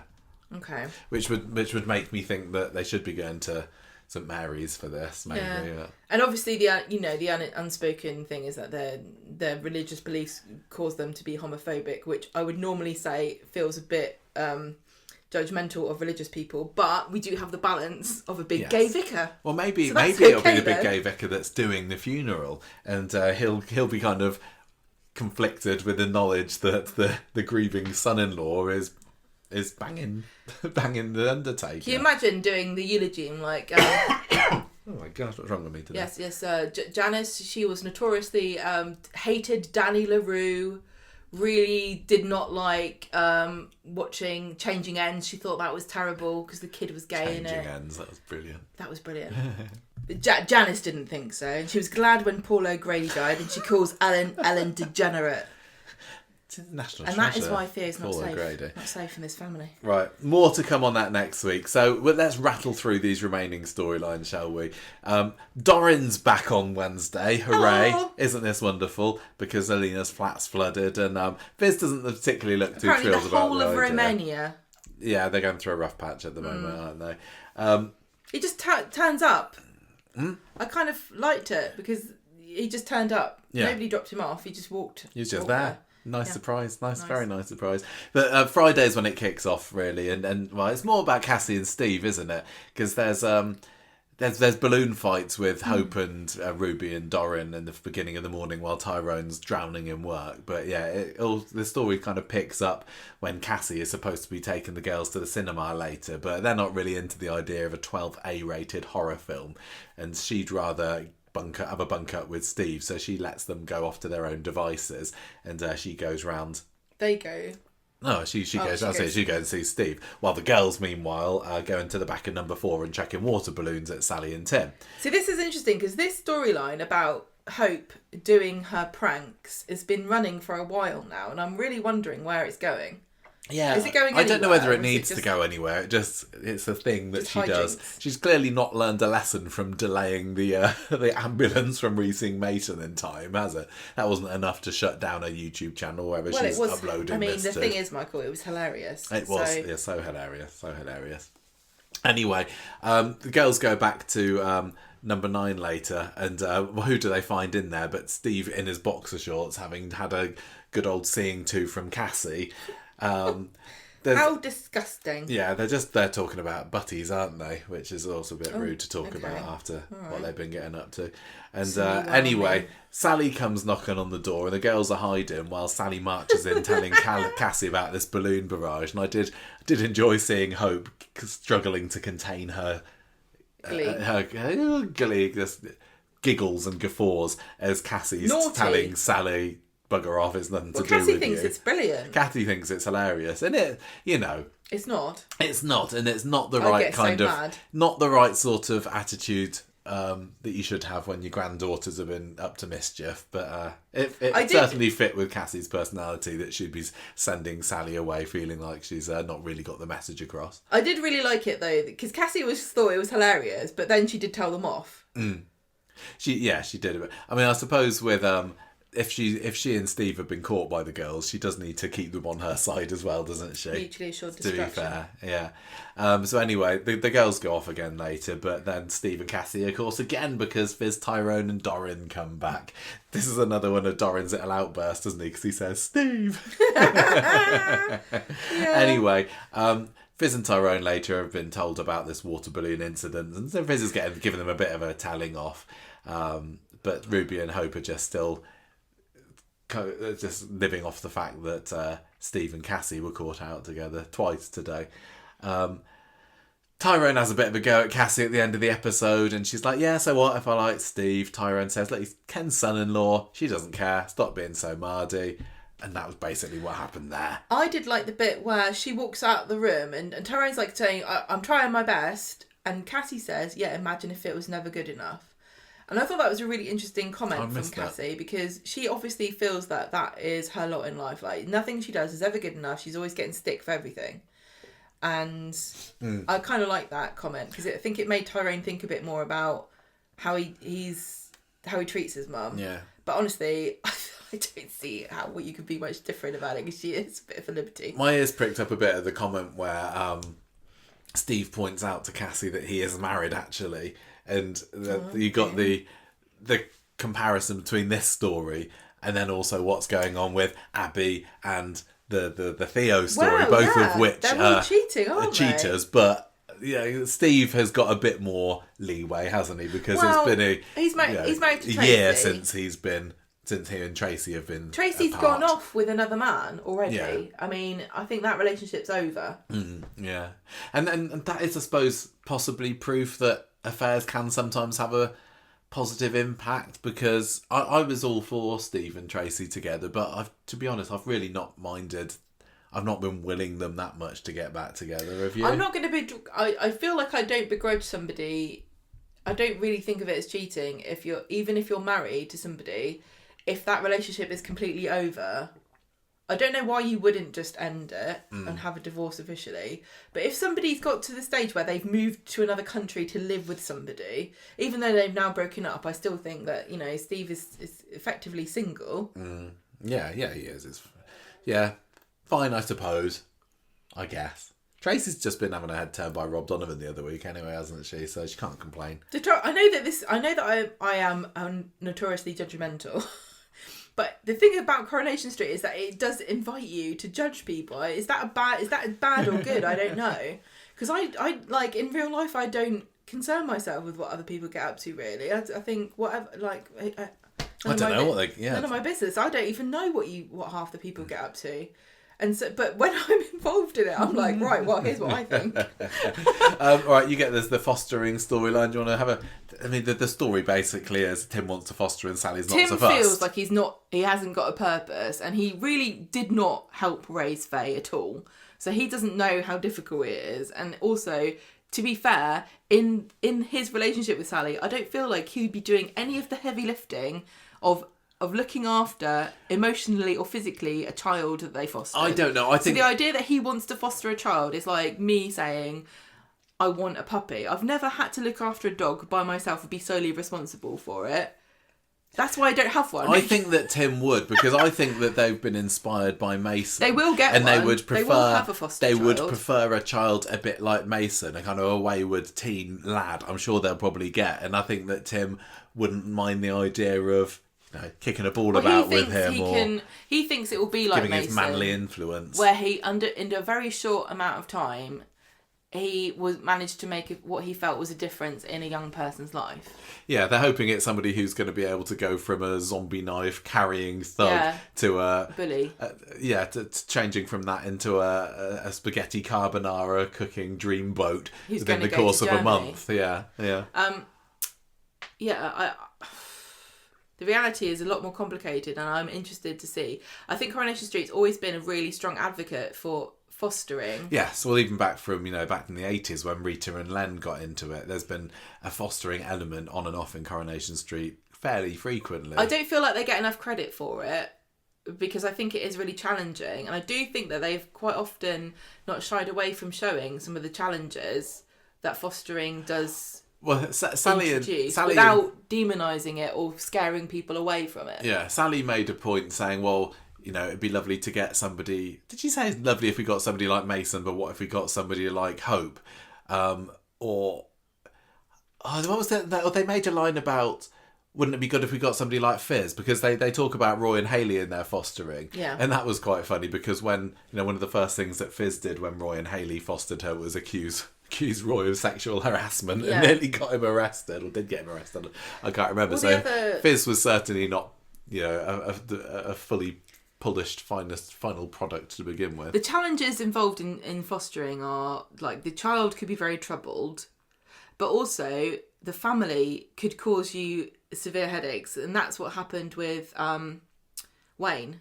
Of course. Made Roy and Hayley's lives a bit bit of a nightmare. Wayne's stepdad that was horrible, wasn't it? Yeah, because obviously whatever situation... I mean, there are loads of different reasons why you might end up in foster care, but some of them are going to be that the parents are finding it incredibly difficult to raise a child, but they don't necessarily think, oh, great, yes, please foster my child. I don't think that Corrie has really ever had characters get a foster child that they've really, really struggled with because they are so badly damaged and antisocial. Everyone's kind of had a heart of gold underneath that, or they've just been nice straight away. So we had Wayne, who was obviously lovely, Fizz, who took a while to get there, but she's a good egg. Then you had like Faye was fostered, wasn't she, by Anna? Lovely Eliza, no, not Eliza. Who am I thinking? Elsie, that Toya and Imran had for a little bit. They also had a baby. Yeah, for a very brief amount of time. Maybe this is what Sally and Tim should do, because some children need very short-term fostering if their parent who doesn't have any support needs to go to the hospital for some reason. Yeah, they're kind of saying that they want to have troubled teenagers, but I don't know whether there's a box you can tick on the form to specify that, or whether you just get whatever's coming to you. It's really interesting and very worthy to want to foster, considering the many things that could happen in a soap. It starts to feel a little bit like, another fostering storyline. I don't think so. But I think considering it's Sally and Tim, considering that they have been a bit off the boil for the last couple of years, and it's one of my favourite things about Coronation Street is the family scenes with Sally and Tim, just when they're eating their dinner together or what have you. I think that it could actually have some real potential. There could be some really fun, like, what would a kid think of Sally? Yes. Like being a snob and being like, oh, welcome, you're probably not used to garden with fake grass, but it's better than real grass. We have a hot tub, but you're not allowed to go in it. I told you that I used to be the mayor of Weatherfield. Yes. Look at our summer house we have. Yeah, I do like the idea of, like, how would Sally impress a teenager? I think that she would find it very difficult. I think what I'm imagining is going to happen is she'll be taught round to the idea and think, I've got this, but actually she's going to find it more difficult than Tim. I think that Tim will just kind of roll with it and know that it's Tim's not. You're not necessarily any of the work. I think that Can't even paint a fence. No, I think that Tim is going to be the one that, if it is a difficult teenager, that takes up the burden of it, because Sally will be. You're talking about the emotional burden. I'm talking about the pant washing and the cooking and the making sure appointments are kept and going to school and have you done your homework and have you sharpened your pencil and have you got to take a costume in. Do you think that I don't know what's kind of the age range of foster parents is, but are they kind of pushing the upper limit of foster ages? I don't know, because they're in their early 50s now. And actually, it might be fine. I think they probably want older parents that are experienced. A bit more experienced. But becoming a parent again at that age, when Kevin's had to raise Jack when he was not as old. Clearly, look, he's 10 got years Alfie. Younger. But, of course, Alfie. Yeah, of course. So that'd be interesting to see if he's got like 3 generations of children. Yeah, he does, doesn't he? He basically does. Yeah, everyone says that Steve McDonald's the one with the fertile. Well, he's just swimmers. collecting them. Like... but yeah, it's Kevin. Anyway, that's what we haven't said what's in the story, but it's basically Tim suggesting the idea, Sally not being sure about it, and then getting some ideas from people. Isn't she? Hang on, no, because she's like, okay, I'm open to it, and then they get their balloons thrown at them by the children, and she's like, look, actually, this isn't for me. There's so many things in my life that I could do now. I don't have kids to worry about. Like, what? Look at Gail. She's gone to France. She's living an amazing life. Imagine if I could go and potter around in my French garden and have a baguette and go and cycle to the boulangerie or whatever. That couldn't happen if we foster a child. So no, I'm not doing it. But Tim's like, well, when was the last time I listened to you? This story is so clearly leading towards them going down that route, they're isn't obviously it? going to get to foster. Yeah.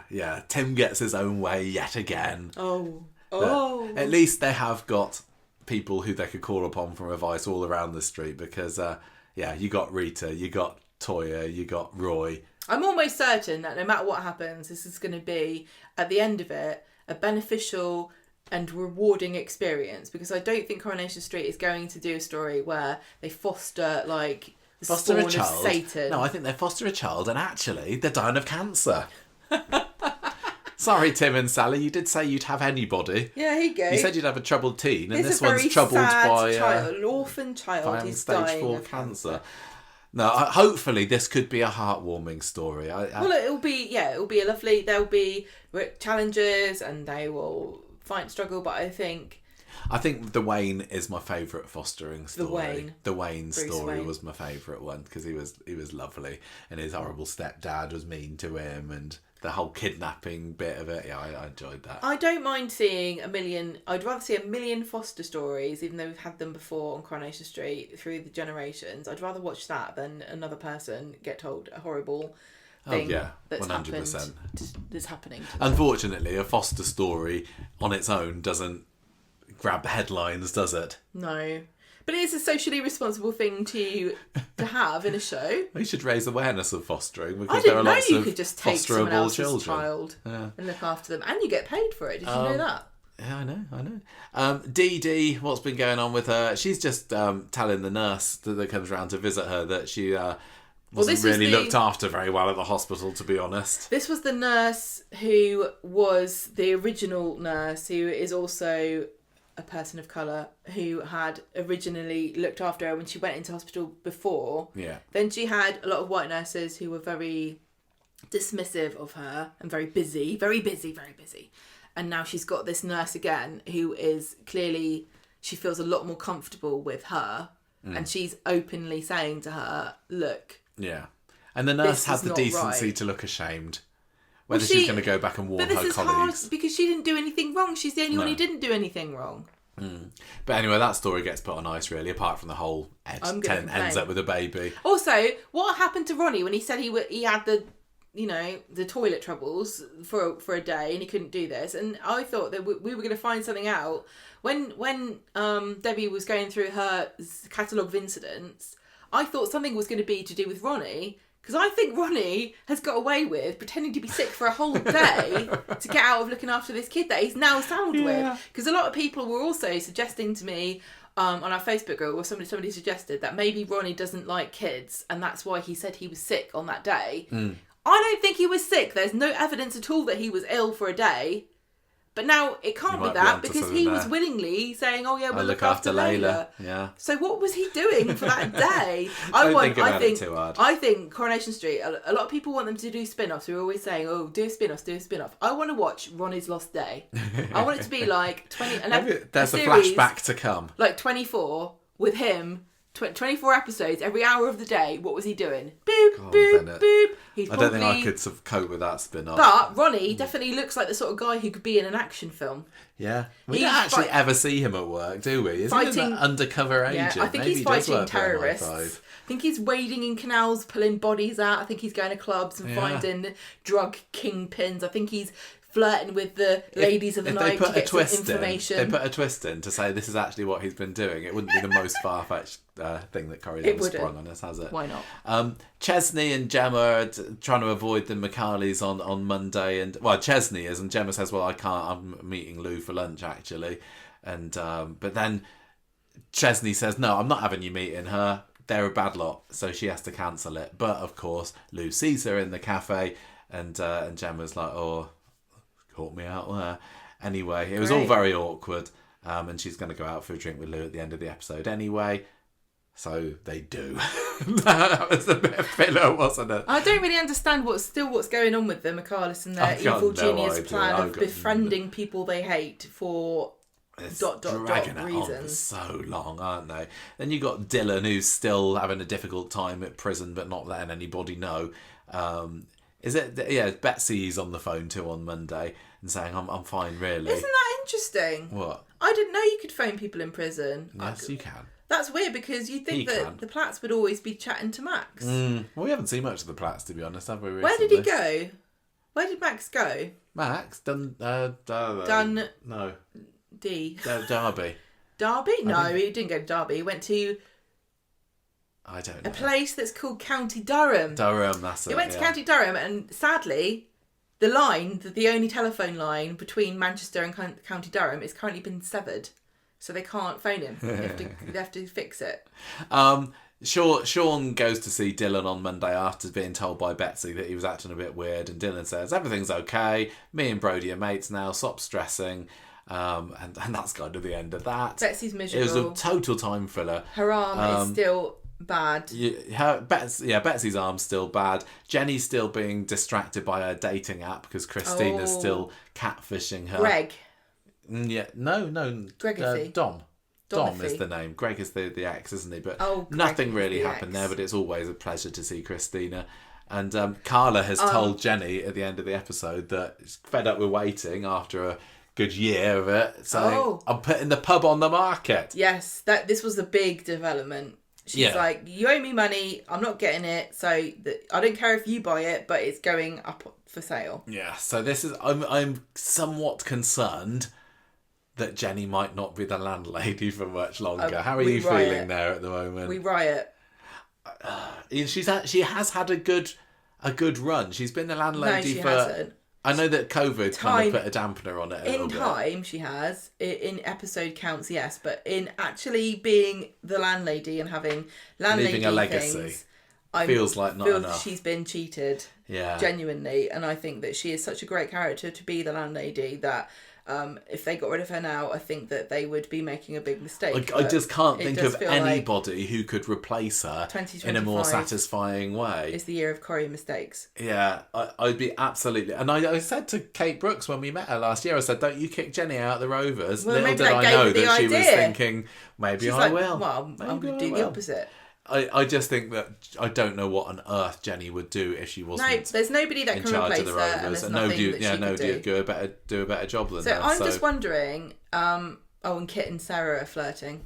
Oh yes, they were a little bit. Well, they've been kind of in each other's radar for a very long time now. See, I know that Corrie got commented on at least this week. At the moment, it's getting all the sexy men in and getting sexy time. I'm still waiting for the call, Corrie. Yeah, I think I've deleted a few messages that you might have been sexy time. I'm just wondering whether Jenny is messaging Dom or a Dom, because there's a big difference, and one of them's a lot sexier than the other one. Yeah, or maybe it's a Dom and it's Theo. Oh God, who knows? Right, that was this week's Corrie. Very Debbie-centric, well, Debbie and Webby-centric. Debbie's the character of the week. I think we might be able to agree that Debbie is the character of the week this week, and I feel that she is going to get quite a few more characters of the week over the next year plus. Let's just make her a crown. This story is running. I think we basically should. I haven't really thought about what I'm going to score it.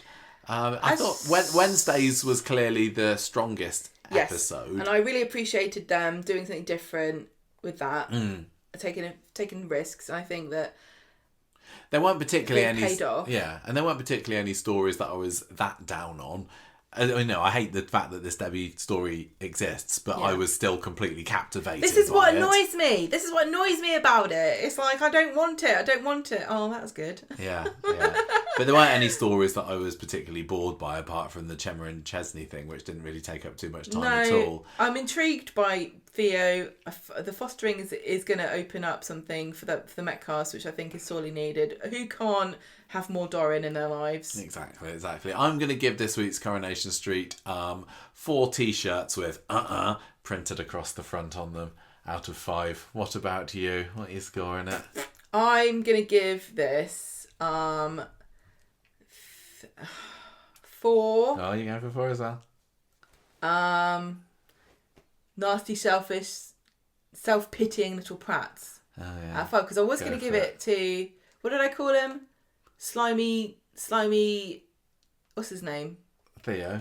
No, Carl. Slimy Carl, the sexual predator from Germany's. But you said I'm not allowed to call him names.